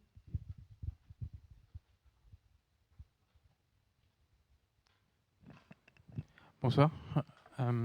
Alors tout à l'heure, vous avez parlé d'un problème de pathogènes aviaires, notamment la grippe. Et je voulais savoir s'il existait des programmes et moyens de lutte pour éviter la diffusion entre différents individus d'une colonie, mais aussi la diffusion entre différents territoires via des colonies contaminées. Merci. Alors, oui, merci. Alors, je ne peux pas répondre très précisément parce que c'est un petit peu loin là, de mon domaine. Donc, une des problématiques associées aux oiseaux marins, c'est qu'ils se déplacent beaucoup. Ils parcourent de très grandes distances. Et ils vivent en colonie, donc ils sont très nombreux. Donc quand il y a une épidémie qui arrive dans une colonie d'oiseaux marins, elle est susceptible de se développer au sein de la colonie ou d'être transmise à d'autres oiseaux. Ce qu'on constate sur donc la grippe aviaire, c'est une maladie qui a été favorisée par les élevages d'oiseaux, en fait, par la concentration d'oiseaux qui a favorisé ce virus. En plus, c'est un virus qui est actuellement en train de muter. En tout cas, le virus qui touche les oiseaux marins dans le monde est en train de muter. Il devient plus virulent et plus contagieux. Et on voit donc des sortes de nappes un petit peu de diffusion. Ça a d'abord touché les oiseaux marins des zones tempérées et subarctiques, avec des très fortes mortalités, y compris en France. On a des colonies d'oiseaux marins qui étaient historiques, qui se sont effondrées. On voit arriver très récemment ces épidémies dans la zone tropicale. Par exemple, les Galapagos sont touchés depuis quelques mois. Depuis la semaine dernière, on sait que certains sites antarctiques sont touchés également. Et on est en lien avec la DAVAR, qui est rattaché au gouvernement de la Nouvelle-Calédonie. On a commencé, à titre un peu exploratoire, à faire des tests sur un certain nombre d'oiseaux, notamment au niveau des îles éloignées. Alors, on n'a pas encore de programme dédié. On a fait ça de façon un petit peu opportuniste, en plus des missions qu'on conduisait. Et en fait, la moitié des oiseaux qu'on a testés, en fait, avaient été en contact. Ils n'étaient pas malades, mais ils avaient été en contact dans leur vie avec cette épidémie. Donc, probablement, effectivement, on a là la preuve que les populations d'oiseaux calédoniennes sont connectées avec des populations qui sont malades. Et donc, on peut s'attendre, avec malheureusement pas mal de certitudes, à voir arriver la grippe aviaire sur les colonies d'oiseaux marins calédoniennes dans les mois ou dans les années qui viennent. Alors, c'est très difficile d'agir. Puisque là on est dans de l'épidémiologie, on vaccine pas les oiseaux marins. Par contre, il faut éviter d'amener le virus. Et on a également, il y a une étude là qui est sortie il y a quelques semaines qui montre que les touristes en Antarctique transportent le virus. Et en débarquant sur un certain nombre d'îles, amènent ce virus-là ou le passe d'une île à l'autre. Donc il y a des procédures de type biosécurité qu'il faut renforcer pour éviter ce genre de transport. Donc là, on est plutôt dans un stade d'observation et de vigilance, mais il est possible qu'on soit touché et ça peut avoir des effets assez néfastes. Désolé, c'est pas très... Mais c'est une réalité qui nous arrive en ce moment. Merci beaucoup pour ces explications. Et en effet, comme tu le dis, en Bretagne, ma région natale, vous connaissez peut-être la réserve des 7 îles. On a perdu cette année 20 000 fous de bassin, sachant qu'il y a 20 000 couples. Hein. Donc regardez ce que ça peut représenter comme impact. On a peut-être juste un avantage, c'est que les choses arrivent un peu moins vite chez nous parce qu'on n'est pas sur le couloir migratoire principal des oiseaux migrateurs d'hémisphère nord vers l'hémisphère sud en particulier, qui longe l'Asie et pour descendre par l'Australie jusqu'en Nouvelle-Zélande. On a aussi, par exemple, 23 millions de puffins à bec grêle qui descendent de mer de Bering en octobre et qui vont passer par la Calédonie, mais qui ne s'arrêtent pas du tout. Et donc, ils ne côtoient pas ou très peu nos puffins du Pacifique qui arrivent pour se reproduire. Si vous voulez les voir, chaque mois d'octobre, je vous donne rendez-vous à la pointe sud de la Calédonie. C'est un cordon continu d'oiseaux. 23 millions d'oiseaux qui descendent en Tasmanie et sud de l'Australie pour se reproduire. Mais il y a très peu d'échanges. On a par contre, ça pourrait nous venir d'Amérique du Nord, on a les barges, par exemple, barges rousses là, qui sont en train d'arriver, qui traversent, record, je crois que c'est 10 jours pour traverser le Pacifique, il faut le faire. Mais normalement, en quelques semaines, elles arrivent d'Alaska. Donc voilà, ça, comme tu le dis, ça va sans doute nous arriver. Mais alors là, ce serait intéressant au niveau des gestionnaires que vous anticipiez. Dire que ça va être quoi les recommandations? C'est-à-dire que pour un taxi-bot, par exemple, est-ce qu'on aura le droit d'aller sur les îlots du lagon ou pas? Et quelles seront les mesures pour éviter de sacrifier nos oiseaux pour le plaisir récréatif? Donc c'est des vrais sujets qui vont arriver avec le temps. Merci en tout cas. Alors, concernant les îles éloignées dont tu parlais, justement, il y a quelques jours, le gouvernement de la Nouvelle-Calédonie a signé un arrêté pour la création de nouvelles réserves de protection forte dans le parc naturel de Corail. Donc, on est passé de 36 000 km² à 136 000. C'est quand même un grand bond en avant. Alors, François, quelles sont les zones qui sont concernées et qu'est-ce que ça implique exactement quand on parle de protection forte? Le débarquement est totalement interdit sur toutes ces îles éloignées, par exemple?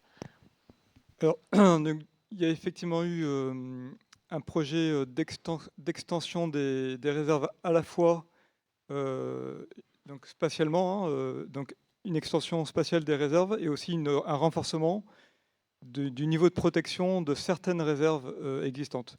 Donc aujourd'hui, par exemple, Entrecasteaux est entièrement en réserve intégrale, c'est-à-dire que l'accès à ce site est interdit, sauf pour les scientifiques. Voilà, ça c'est la seule dérogation qu'on peut délivrer, c'est pour effectuer des travaux de recherche scientifique ou pour faire du suivi.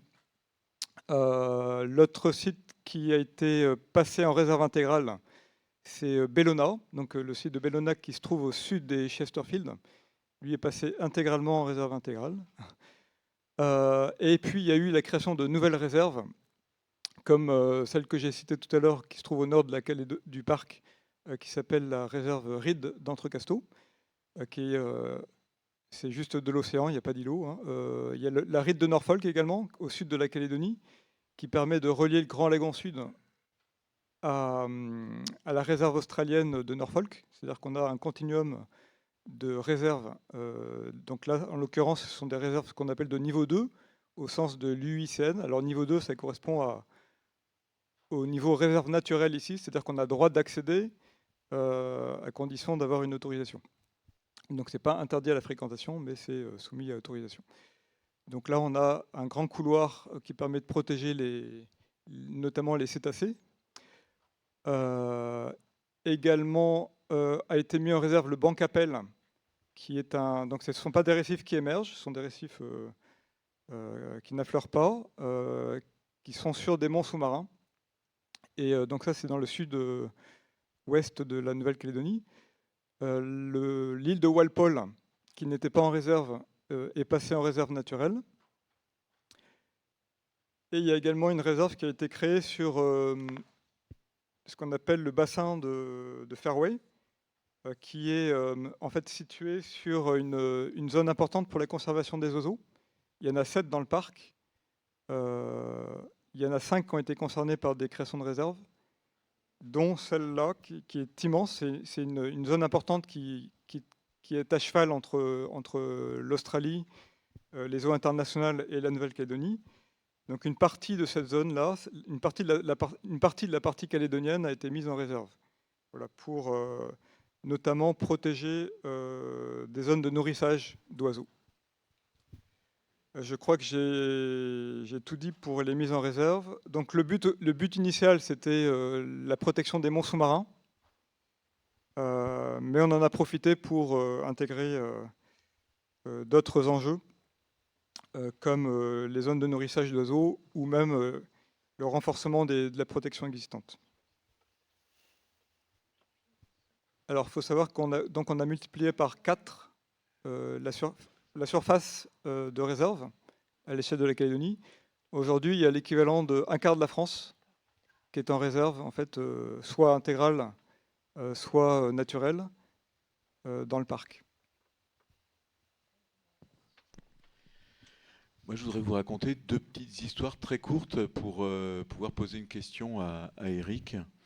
La première, ça se passe en 2004 au nord de l'île des Pins. Il y a un bateau que vous connaissez sans doute, le Marivonne, qui était un beau bateau, un ketch en bois, qui pêche à la traîne et qui capture un fou masqué. Il le récupère, vous pouvez le voir à l'image, merci Stéphane. Il le soigne, ils arrivent même à lui donner un poisson, et ensuite le relâche voilà, sans impact a priori. Mais cet oiseau avait une bague, et il avait noté le numéro sur un morceau de papier, puis voilà. Et puis l'année suivante, moi je suis sur le bateau, et il m'en parle. Je dis, est-ce que tu as le numéro? Il cherche et il retrouve le papier. Je contacte c'était une bague australienne, je contacte les Australiens. Et là, ils me répondent, mais complètement enchantés. C'est le record mondial pour l'espèce. C'est un oiseau qui était né au Norfolk, 24 ans, 9 mois et 28 jours avant, et qui était en train de se nourrir dans le lagon sud. Et c'est l'oiseau, quasiment, dans leur programme, ils étaient, à cette époque-là, ils en avaient bagué 5864. Et c'était un de ces 5864 qui était en train de se promener dans notre lagon.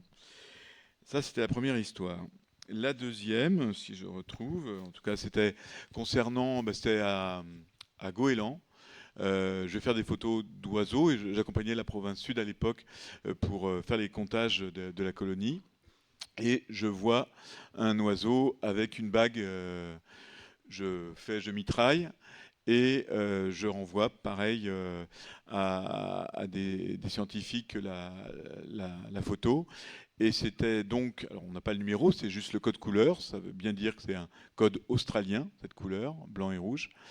Et là on m'indique, c'est la 3e donnée pour la Calédonie qui indique que les sternes de Dougal calédoniennes, en tout cas pour partie, eh bien, après s'être reproduites en Calédonie, ne restent pas ici, mais vont s'alimenter au sud du Queensland, en Australie. Et donc, ça c'est important parce qu'on a quand même sur les sternes de Dougal, une sterne de Dougal sur 10 dans le monde est calédonienne. Donc on a une responsabilité énorme. Et donc là, je me tourne vers toi, Eric, ou également Mathieu. Qu'est-ce qu'il en est en termes de cogestion? C'est-à-dire que comment la science pourrait nous éclairer encore davantage sur ces enjeux eh bien de faune partagée. Et ce ne sont pas des calédoniennes, ce sont des océaniennes ou voire des pacifiques. Et comment est-ce que vous pouvez nous aider et appuyer les collectivités gestionnaires pour, eh bien, pour mieux gérer, mieux protéger ces oiseaux qui sont un petit peu voyageurs? Alors j'aime bien les histoires d'Hubert. Donc effectivement, les oiseaux marins en particulier, se déplacent beaucoup. Ce sont des grands voyageurs. Alors ils se déplacent pour plein de raisons. Ils se déplacent pour s'alimenter. On a équipé par exemple des puffins de la presqu'île de Pindai pour savoir où ils allaient s'alimenter. Certains sont allés s'alimenter au Vanuatu avant de revenir nourrir leurs poussins. Donc ils peuvent faire 1000 km pour chercher à manger et nourrir leurs poussins. Ils se déplacent entre les saisons de reproduction, puisque là, ils sont plus liés à un site de reproduction, donc ils peuvent se déplacer, plus ou moins selon les espèces, et parfois sur des très grandes distances.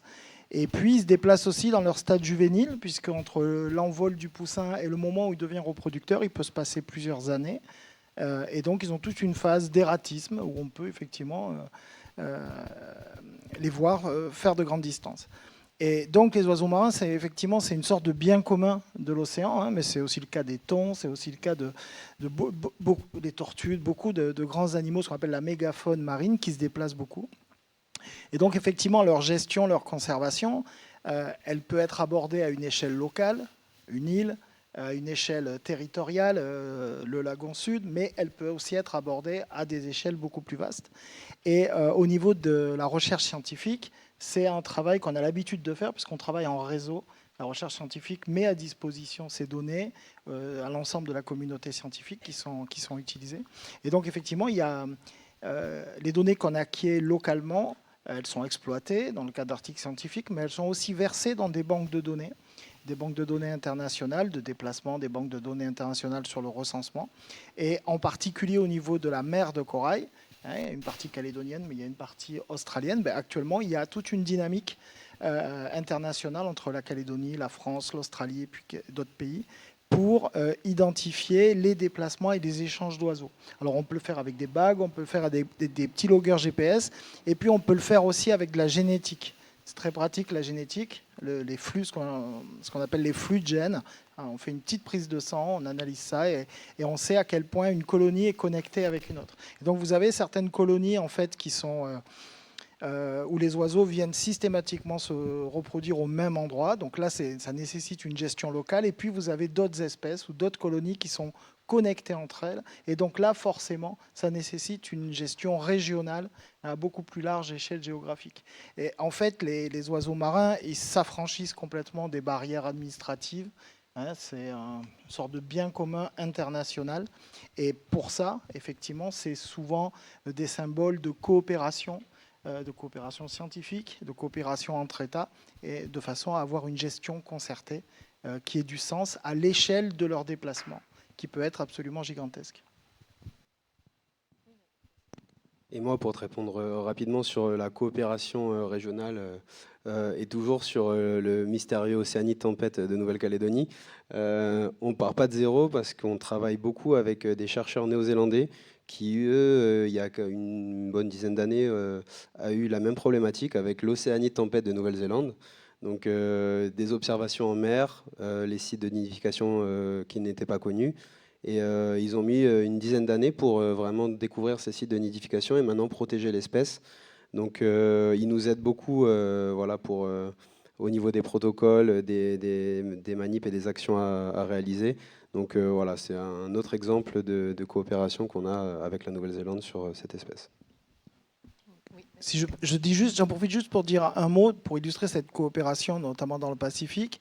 L'année prochaine, au mois de septembre, sera organisé à Nouméa un congrès sur les oiseaux marins d'Océanie, avec une centaine de personnes d'une douzaine de pays. On ne s'est pas encore diffusé. C'est normal que tu n'aies pas l'information.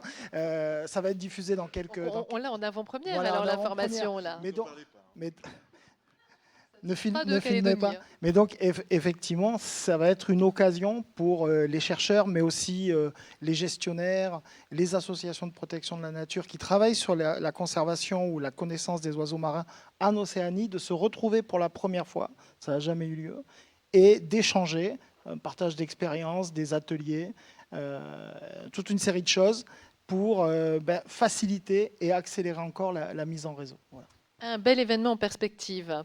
Alors, si vous avez d'autres questions, allez-y. On peut aussi poser des questions à Koné. Alors, Malik, je vais te demander si tu peux te rapprocher, parce qu'en fait, la caméra est un grand angle, on ne te voit pas. Si tu pouvais venir au premier rang et au premier siège qui se trouve à ta gauche, s'il te plaît, comme ça, on t'identifiera mieux. Vous avez d'autres questions ? Oui. Ici devant, on en a deux. Voilà, là, on te voit beaucoup mieux. Puis on devrait mieux t'entendre aussi. Alors, on a donc 2 questions ici devant. Oui, bonsoir et félicitations pour cette présentation. Moi, je voudrais savoir où en sont les autorisations qui avaient été faites il y a déjà pas mal de temps par des compagnies de croisiéristes, notamment le Ponant, qui voulaient débarquer des touristes friqués, enfin, qui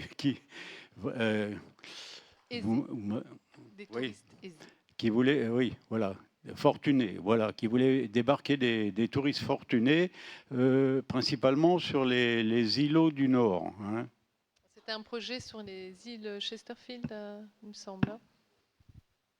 François ? Alors, nous, on n'a pas reçu au niveau du parc de demande d'autorisation à l'heure où je vous parle. Ça ne veut pas dire qu'il ne va pas y en avoir dans les prochains mois ou les prochaines années. Cela dit, pour les îles du Nord, donc pour Entrecasteaux, c'est mort, dans la mesure où c'est des réserves intégrales. Donc aujourd'hui, on ne peut plus aller à Entrecasteaux. Donc le seul endroit où on peut encore envisager, les 2 seules zones où on peut encore envisager des touristes qui débarquent, c'est donc le V des Chesterfield.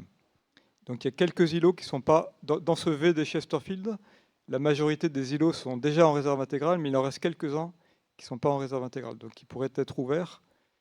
Et encore, ça, comme c'est des autorisations qui sont délivrées, si il y a autorisation, il y aura des prescriptions.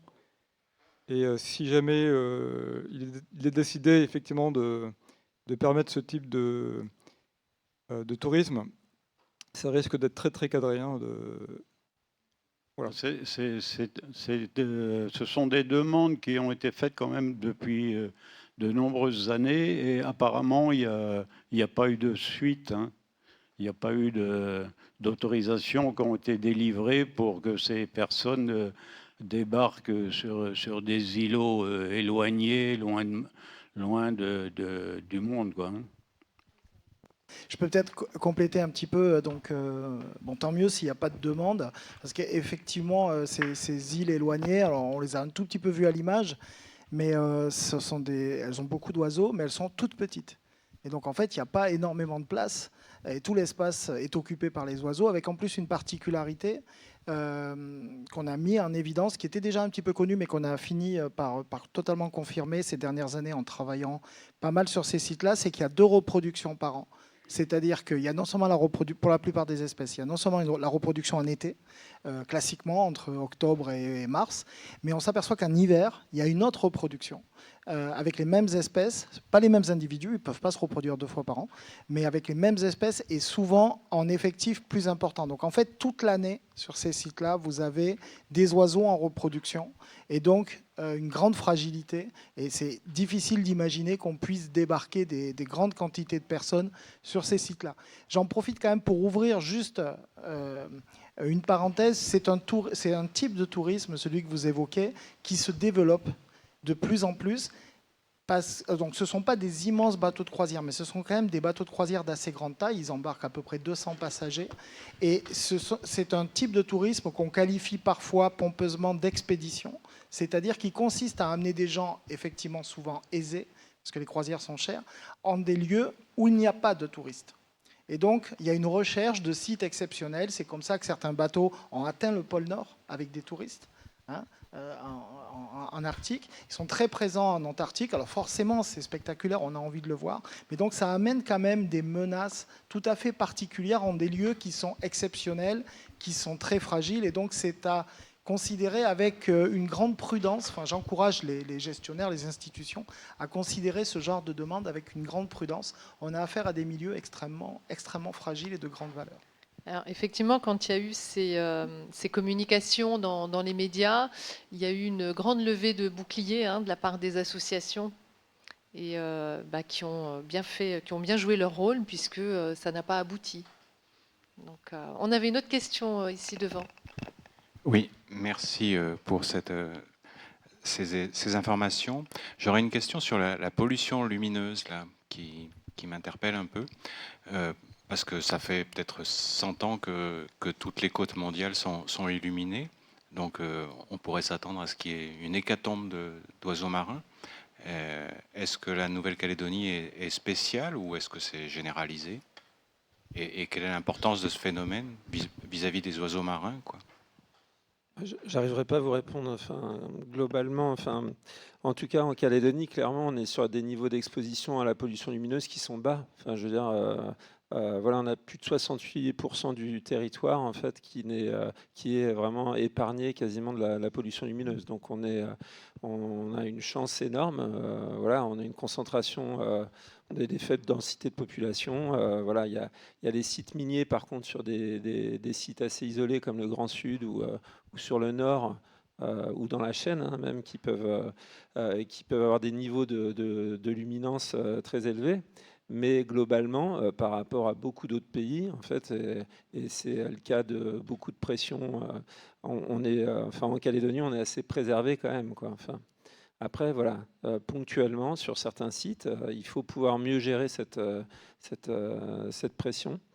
Qui est pour l'instant pas complètement prise en compte en fait dans les politiques de gestion. C'est assez nouveau et je pense que la province Sud par exemple travaille dessus.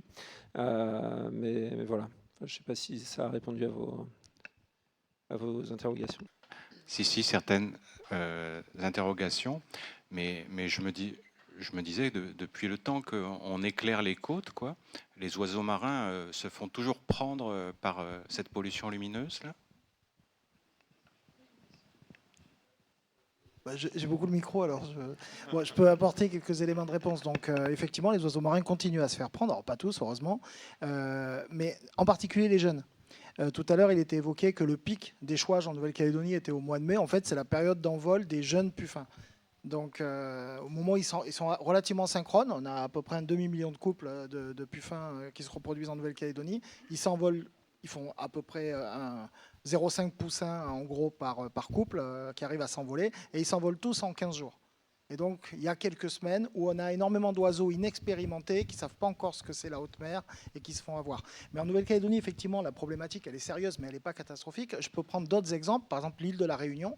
L'île de la Réunion, c'est très différent, avec un éclairage qui est beaucoup plus continu tout le long du littoral, et puis des populations d'oiseaux, en l'occurrence de pétrels, qui nichent en montagne, avec notamment 2 espèces de pétrels endémiques, le pétrel de Barreau, qui est menacé, et le pétrel noir de Bourbon, qui lui est extrêmement menacé, qui est au port de l'extinction. Et là, vous avez des récupérations de centaines d'oiseaux certains soirs, et vous avez même les horaires des matchs de foot qui sont organisés en fonction de ça, puisque quand on éclaire à Sillaos, par exemple, le stade de Sillaos, eh bien, on peut avoir jusqu'à 200 pétrels qui tombent pendant le match de foot. Et donc on fait plus de matchs de foot le soir à Sillaos en période d'échouage des pétrels. Donc c'est quelque chose c'est une vraie problématique, et qui est une problématique qui augmente puisqu'il y a une concentration progressive régulière des activités humaines sur le littoral à l'échelle de la planète. Et puis il y a également une augmentation de l'éclairage. Il y avait des tas de zones de la planète il y a quelques décennies qui étaient peu éclairées, on est de plus en plus éclairé, etc. Donc c'est une problématique qui est prise très très au sérieux, même si ici elle est pour l'instant, elle est à surveiller, mais elle est relativement marginale. C'est vrai qu'on n'en parle pas beaucoup, mais c'est important. Oui, on a une question ici. On va apporter le micro. Oui, ça va être plus simple. Après, j'aurai une question pour Malik. Bonsoir. Est-ce que quelqu'un sait si les oiseaux marins sont importants dans la culture kanak?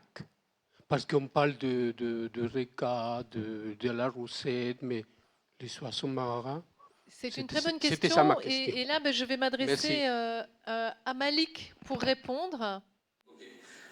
Du coup, par rapport aux éléments qu'on a à l'heure actuelle, on n'a pas grand-chose. On profite du projet SARA là, pour collecter de manière opportuniste ce type de données, plus en termes de sciences sociales, donc notamment avec les échanges qu'on a avec les coutumiers pour les présentations de terrain, et puis également les mairies et la population. On sait que certains oiseaux marins ont une importance en tant que totem pour certains clans. Et aussi, il y a une importance sociale pour l'ensemble des communautés, notamment les pêcheurs, où les oiseaux marins vont jouer un rôle pour identifier les zones de pêche, les temps de poissons, et aussi avoir des indicateurs pour ce qui est de la météo. Alors, j'en profite, Malik, pour te poser la question suivante. Quels sont les sites clés pour la conservation des oiseaux marins en province Nord? Donc, de manière générale, les îlots qui vont vraiment héberger des populations, notamment les populations sternes, qui sont particulièrement sensibles au dérangement et régulièrement dérangées par les activités humaines. On a aussi des zones littorales, comme par exemple la presqu'île de Pindai, qui abrite des milliers de couples du Pacifique. Et on a aussi des zones d'importance pour la conservation des oiseaux, qui ont été identifiés notamment via un travail basé sur les études scientifiques, un travail de la SCO et puis de BirdLife International, qui permet d'identifier des zones d'importance où on va avoir des espèces vraiment particulières, assez rares, et des populations importantes d'oiseaux. Donc on en a deux en province Nord, qui sont une située dans la région du Kumak, là où on travaille dans le cadre du projet Sarah, qui regroupe les îlots allant de Poum jusqu'à Kalakumen, et une autre du côté de Poigny, si je ne me trompe pas. Et donc ce sont des zones qui sont classées au niveau international pour l'importation des oiseaux. Et puis dans le cadre de certaines espèces, comme par exemple le pétrel de Tahiti, on a les massifs miniers qui sont aussi des sites de reproduction et donc des sites à enjeu. Merci Malik. Oui, parce qu'il faut rappeler que le pétrel de Tahiti est le seul oiseau marin, vous allez me corriger, et de Gould, qui niche à terre et qui se nourrissent en mer, alors que tous les autres oiseaux marins nichent sur les îlots, nichent sur la Grande Terre. Et peut-être aussi l'océanite. C'est ça. Laurence, qu'en est-il en province sud? Alors en province sud, on a c'est les mêmes milieux qui sont importants pour la nidification des oiseaux. Mais plus précisément, si on veut vraiment zoner sur le territoire de la province, le Grand Lagon Sud, donc le parc classé à l'UNESCO, c'est vraiment pour nous l'enjeu, la zone où il y a le plus fort enjeu de conservation pour les oiseaux marins. D'ailleurs, on a les gardiens de cette zone qui sont dans la pièce ce soir. Donc on a un chapelet d'îlots d'une trentaine d'îlots, dont une vingtaine qui sont utilisés pour la nidification de plusieurs espèces. On a parmi ces îlots-là l'îlot Coco, qui est absolument exceptionnel, dont Eric a parlé pendant le reportage. Cet îlot, il va concentrer, donc il est complètement protégé, il y a des mâts permanents sur cet îlot depuis 2014. Et donc depuis 2014, on a observé même l'installation de nouvelles espèces qui ne nichaient pas avant à notre connaissance sur cet îlot. Donc en plus d'avoir déjà à la base un potentiel très fort, depuis la protection, on a 3 nouvelles espèces qui nichent, avec cette année la première nidification de fous masqués qui ont été relevés par les gardes nature. Du coup, à partir de là, d'octobre, là, on a la première nidification de fous masqués sur cet îlot Coco. Donc ça, c'est vraiment le joyau du lagon sud.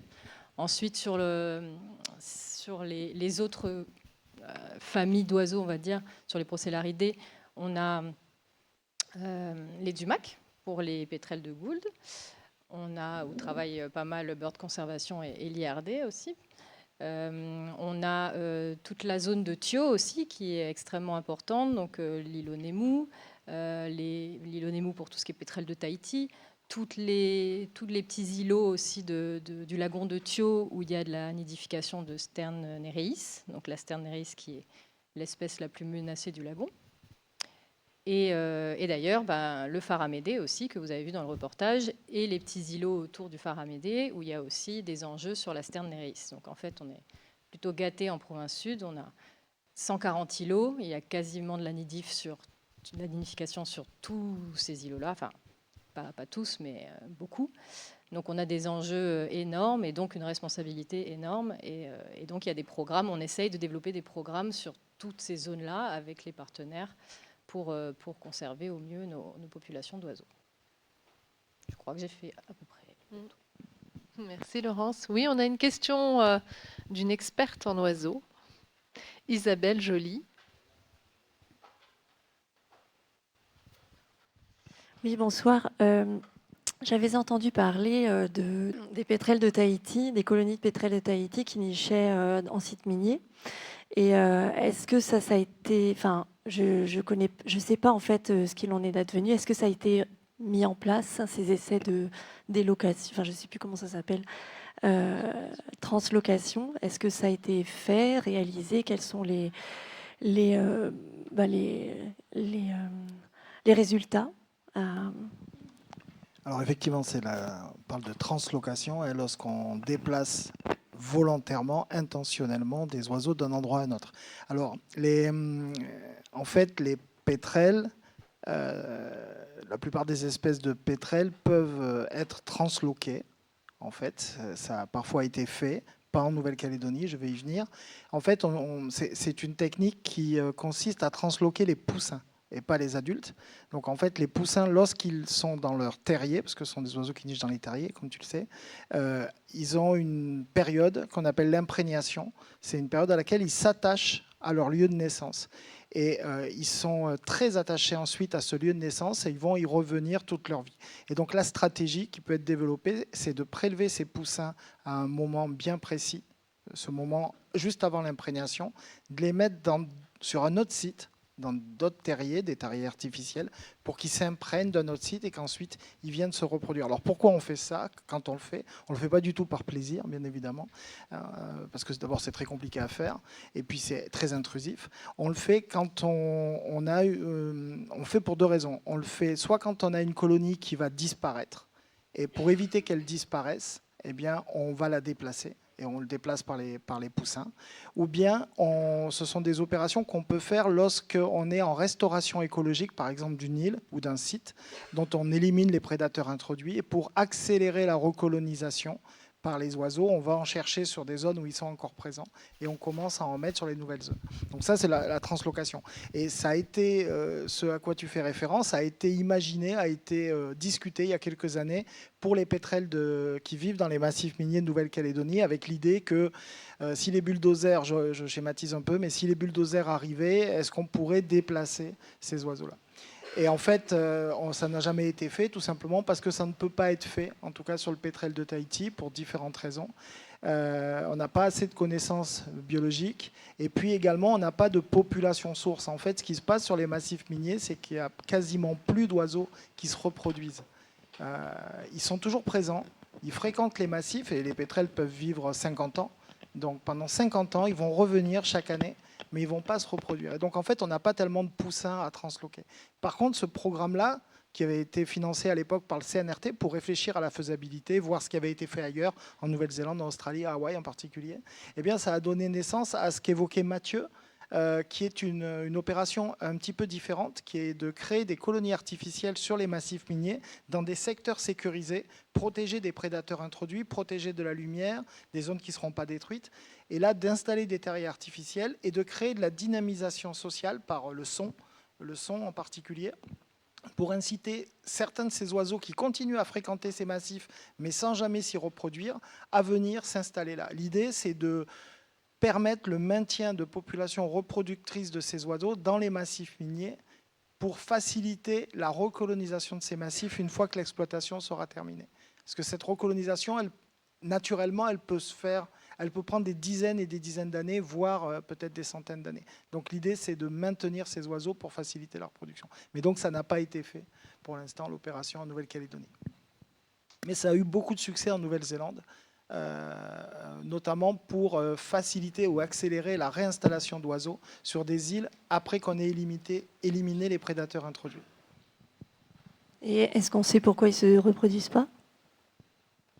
Alors, on ne sait pas pourquoi ils ne se reproduisent pas sur ces massifs. On peut supposer que c'est d'une part parce que leur habitat de reproduction a été en partie détruit, et d'autre part parce que les conditions sont pas suffisamment favorables. Mais comme ils sont attachés à ce site, ils continuent à venir, et ils continuent à venir après plusieurs dizaines d'années.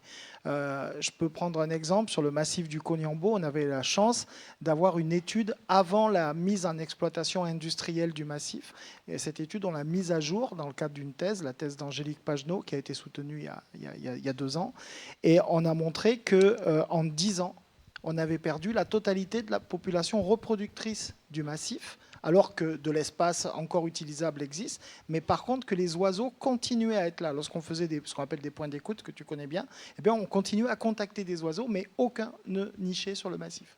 Et donc c'est pour ça que c'est sur ce site-là, on a un partenariat avec ANS et ensuite Bird Conservation NC a pris le relais, qu'a été expérimentée la mise en place de colonies artificielles dans des zones sécurisées, dans des exclos sécurisés, pour tenter de maintenir des colonies dans des massifs miniers.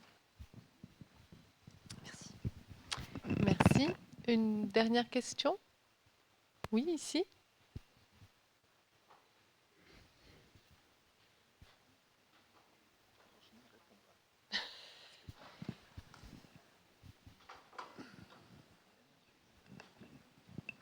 Merci. Merci pour toutes ces informations. Et c'est très chouette que tous aujourd'hui on soit sensibilisés à ça. Je me pose la question sur la sensibilisation des enfants, puisqu'on sait que c'est le futur, hein, l'avenir clairement. Sur des enjeux aussi importants pour le territoire, est-ce qu'il y a des dispositifs qui soient menés par l'un ou l'autre des partenaires pour pouvoir sensibiliser les publics scolaires, enfants, justement à la question des oiseaux marins et de leur importance dans l'écosystème ?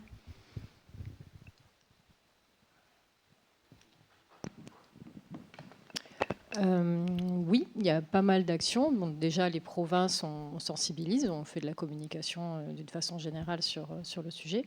Et après, on est partenaire avec le CIE, notamment, le Centre d'initiation à l'environnement, avec qui on a des conventions, et qui sensibilise dans les écoles sur les espèces menacées d'une façon générale, et sur les oiseaux aussi, notamment la problématique du plastique, de la gestion de plastique, etc., même si ce n'est pas la principale en Calédonie, mais en tout cas, il y a quand même tout un volet sur les oiseaux marins calédoniens et les menaces dans le monde, voilà, mais qui font partie d'un programme plus vaste sur les espèces marines protégées, à ma connaissance, en tout cas pour le CIE.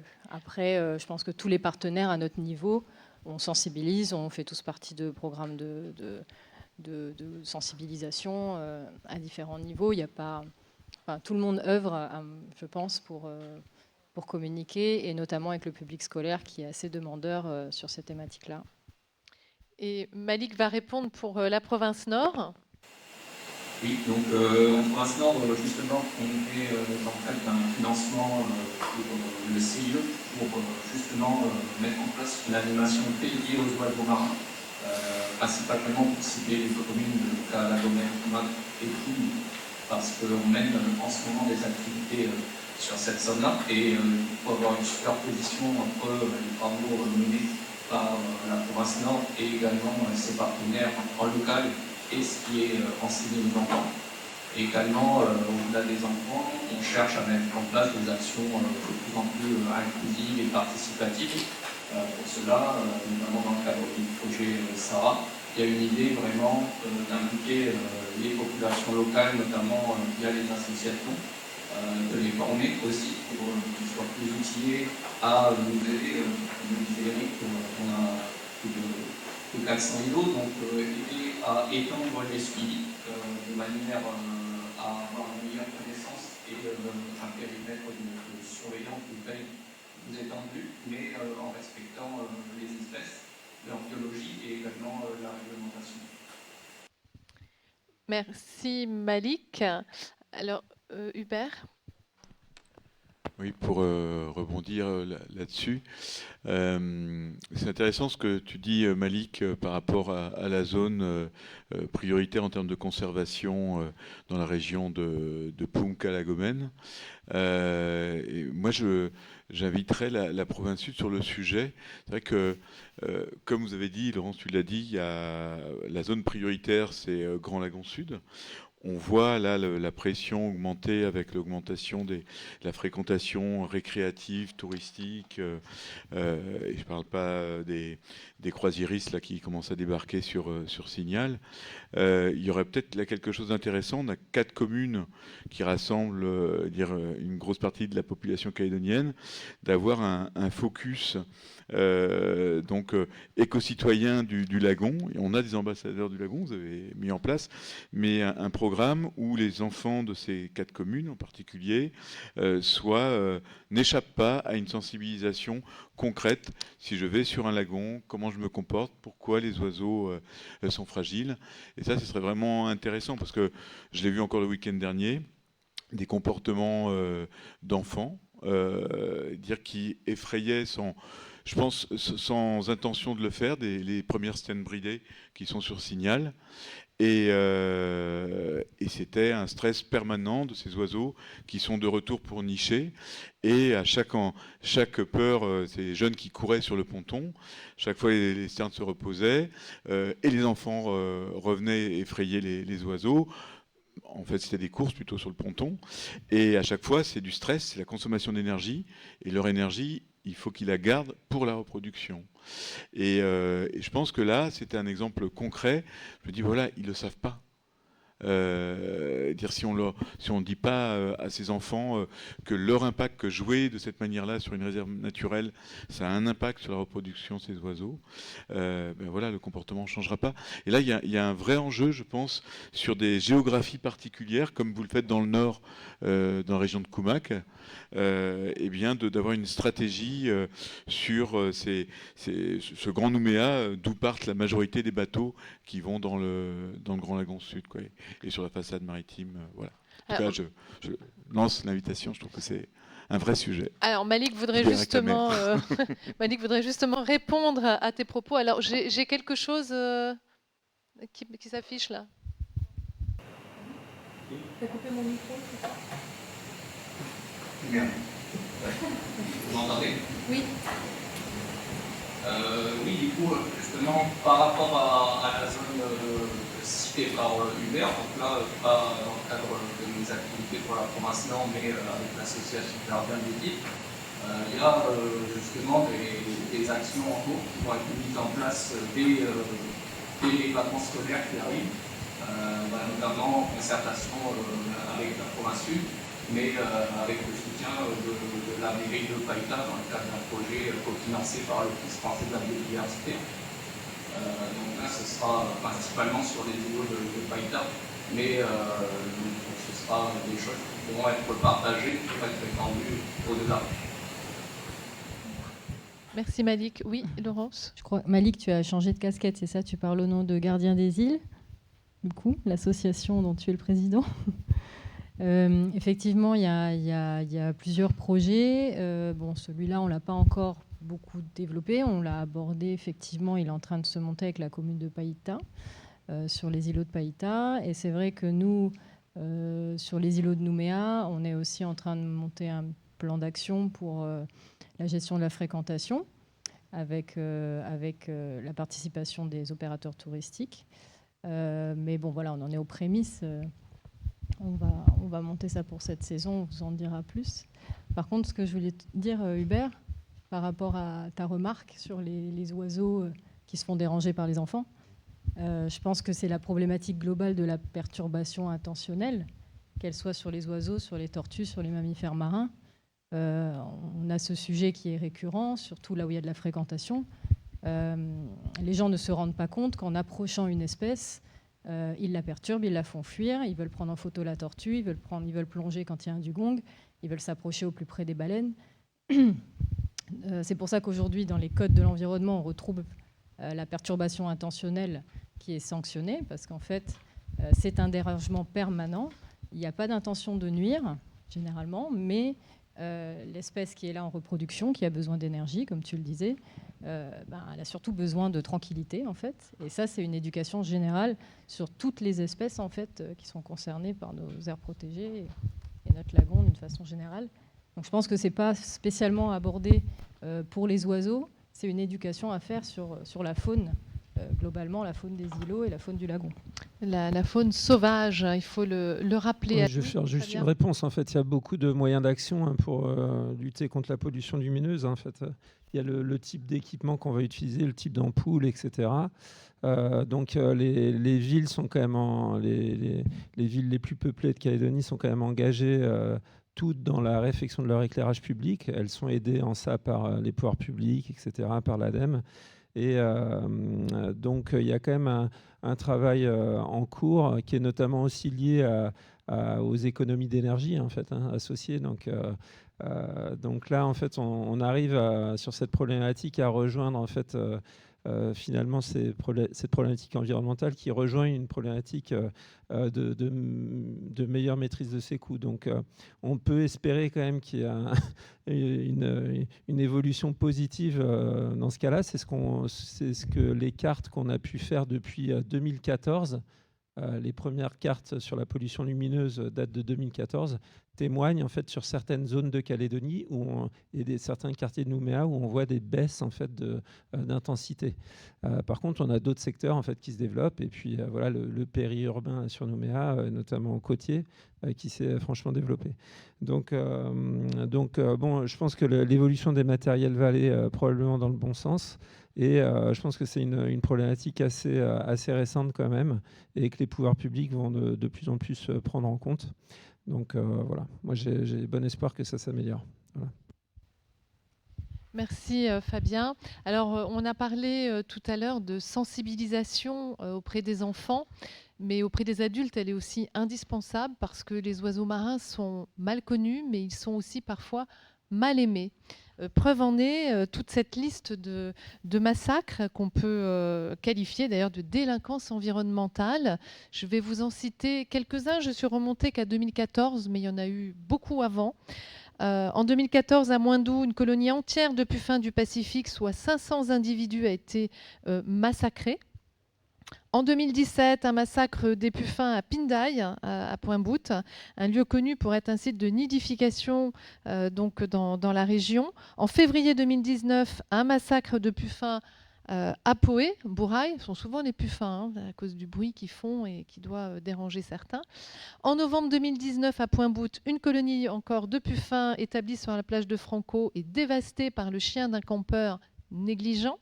En janvier 2020, la plus grosse colonie de sternes de Dougal, je rappelle, c'est une espèce menacée d'extinction, est détruite sur l'îlot Ua, soit plus d'1 millier d'œufs détruits et 2500 individus qui ont quitté l'îlot et abandonné donc leurs œufs, et ce malgré la présence du mât qui interdit le débarquement. Et en mars 2022, à Pindai, donc toujours à Point-Bout, une colonie de puffins est à nouveau massacrée, cette fois par un rodéo nocturne. Qu'est-ce qu'on peut faire pour faire cesser ces massacres d'oiseaux marins récurrents? On s'attend encore là, début 2023, à en voir d'autres. Qu'est-ce qu'on peut faire? Et puis peut-être, est-ce qu'on peut rappeler les sanctions que risquent ces délinquants environnementaux? Je m'adresse aux provinces pour les sanctions et puis à tout le monde sur ce qu'on peut faire. Donc oui, malheureusement, c'est difficile d'enrayer complètement ces incivilités, même si les gardes nature sont là pour surveiller et contrôler un maximum. Pendant l'été, on a énormément de camping, on a énormément de gens qui sont sur le lagon ou sur le littoral, et c'est très compliqué d'être derrière tout le monde, bien sûr. Donc enrayer, ça va être sensibiliser, ça va être... rappeler que les oiseaux sont dans leur milieu et que quand on vient camper, non, en été, on n'aura pas une nuit paisible parce qu'il y aura des puffins qui chantent toute la nuit. Donc les boules qui est, on se prépare à un camping, quoi. Les gens aujourd'hui, de moins en moins, mais quand même historiquement, effectivement, dans la nuit, alcoolisés, ça a arrivé qu'il y ait ce type de massacre. Je trouve personnellement qu'il y en a de moins en moins. Je ne sais pas si les gardes nature sont d'accord, mais ça évolue quand même un petit peu. Mais c'est vrai que ça serait replacer les oiseaux dans leur milieu et rappeler que nous, on n'est que des visiteurs. Bon, c'est de la sensibilisation essentiellement. Après les sanctions, oui, toutes les espèces d'oiseaux marins sont protégées par le Code de l'environnement. Donc, comme toutes les autres espèces protégées, la capture, la destruction, que ce soit des oiseaux, des œufs ou des nids, est interdite et donc passible de sanctions. Donc, espèces protégées, ça peut aller jusqu'à 1 780 000 francs d'amende, comme pour toutes les autres espèces protégées. Voilà, bon, ça c'est le maximum. Après, ça dépend des conditions, ça dépend de tout ça, mais c'est les sanctions qui sont encourues quand on fait de la destruction volontaire, en tout cas d'espèces protégées. Malik ? Oui, vous m'entendez ? Du coup, on a les mêmes problématiques et les mêmes outils contre-massifs.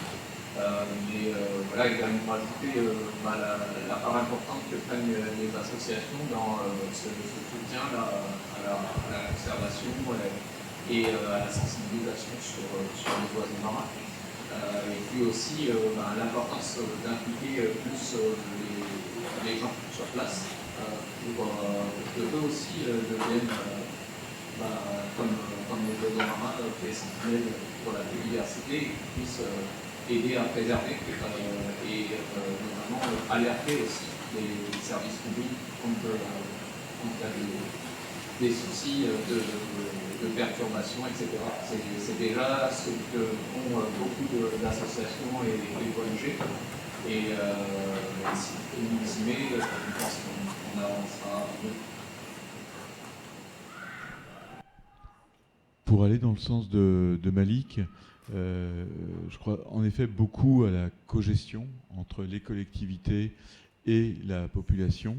Tu parles des associations, des ONG, mais le citoyen a sa place. On a des autorisations, on a le droit d'aller sur les îlots, mais on a aussi des devoirs. Et parfois c'est contesté. On parle de délation. Moi je suis désolé.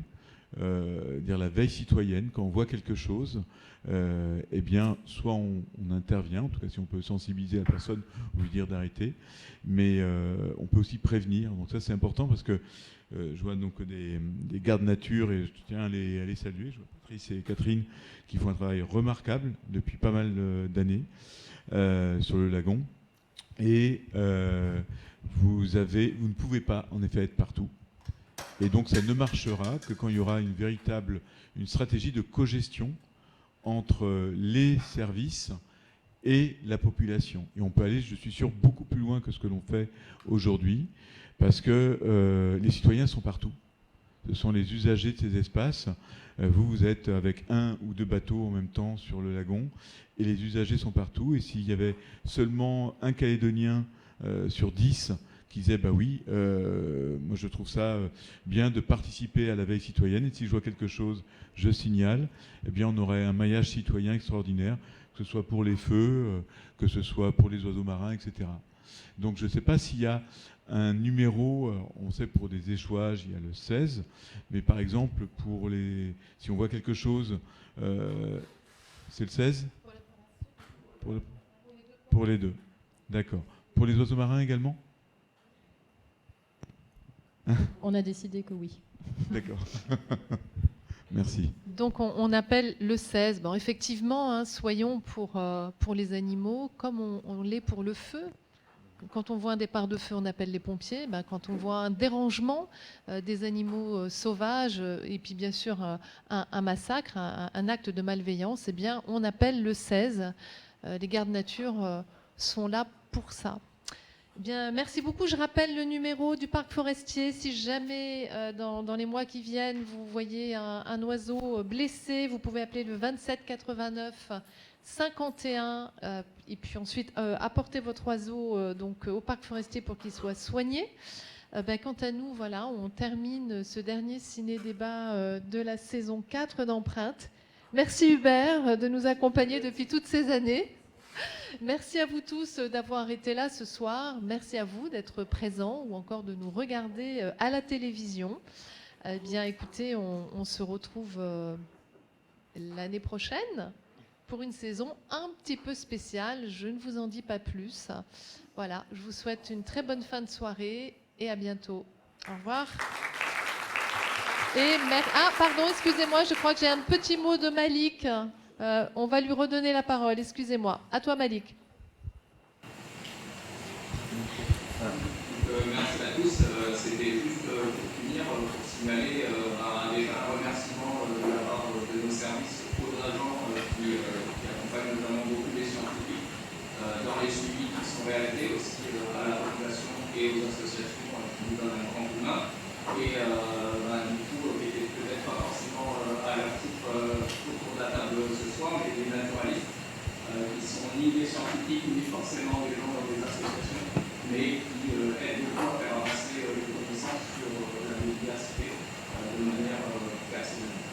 Merci. Merci Malik. Et puis, j'en profite pour remercier aussi Frédéric Kans à la régie, qui est un chef d'orchestre qui joue entre tous ces claviers, le son, etc., qui gère tous les problèmes techniques. Donc merci. Et puis à Marion qui est là aussi, qui assure les prises de vue. Merci à tous.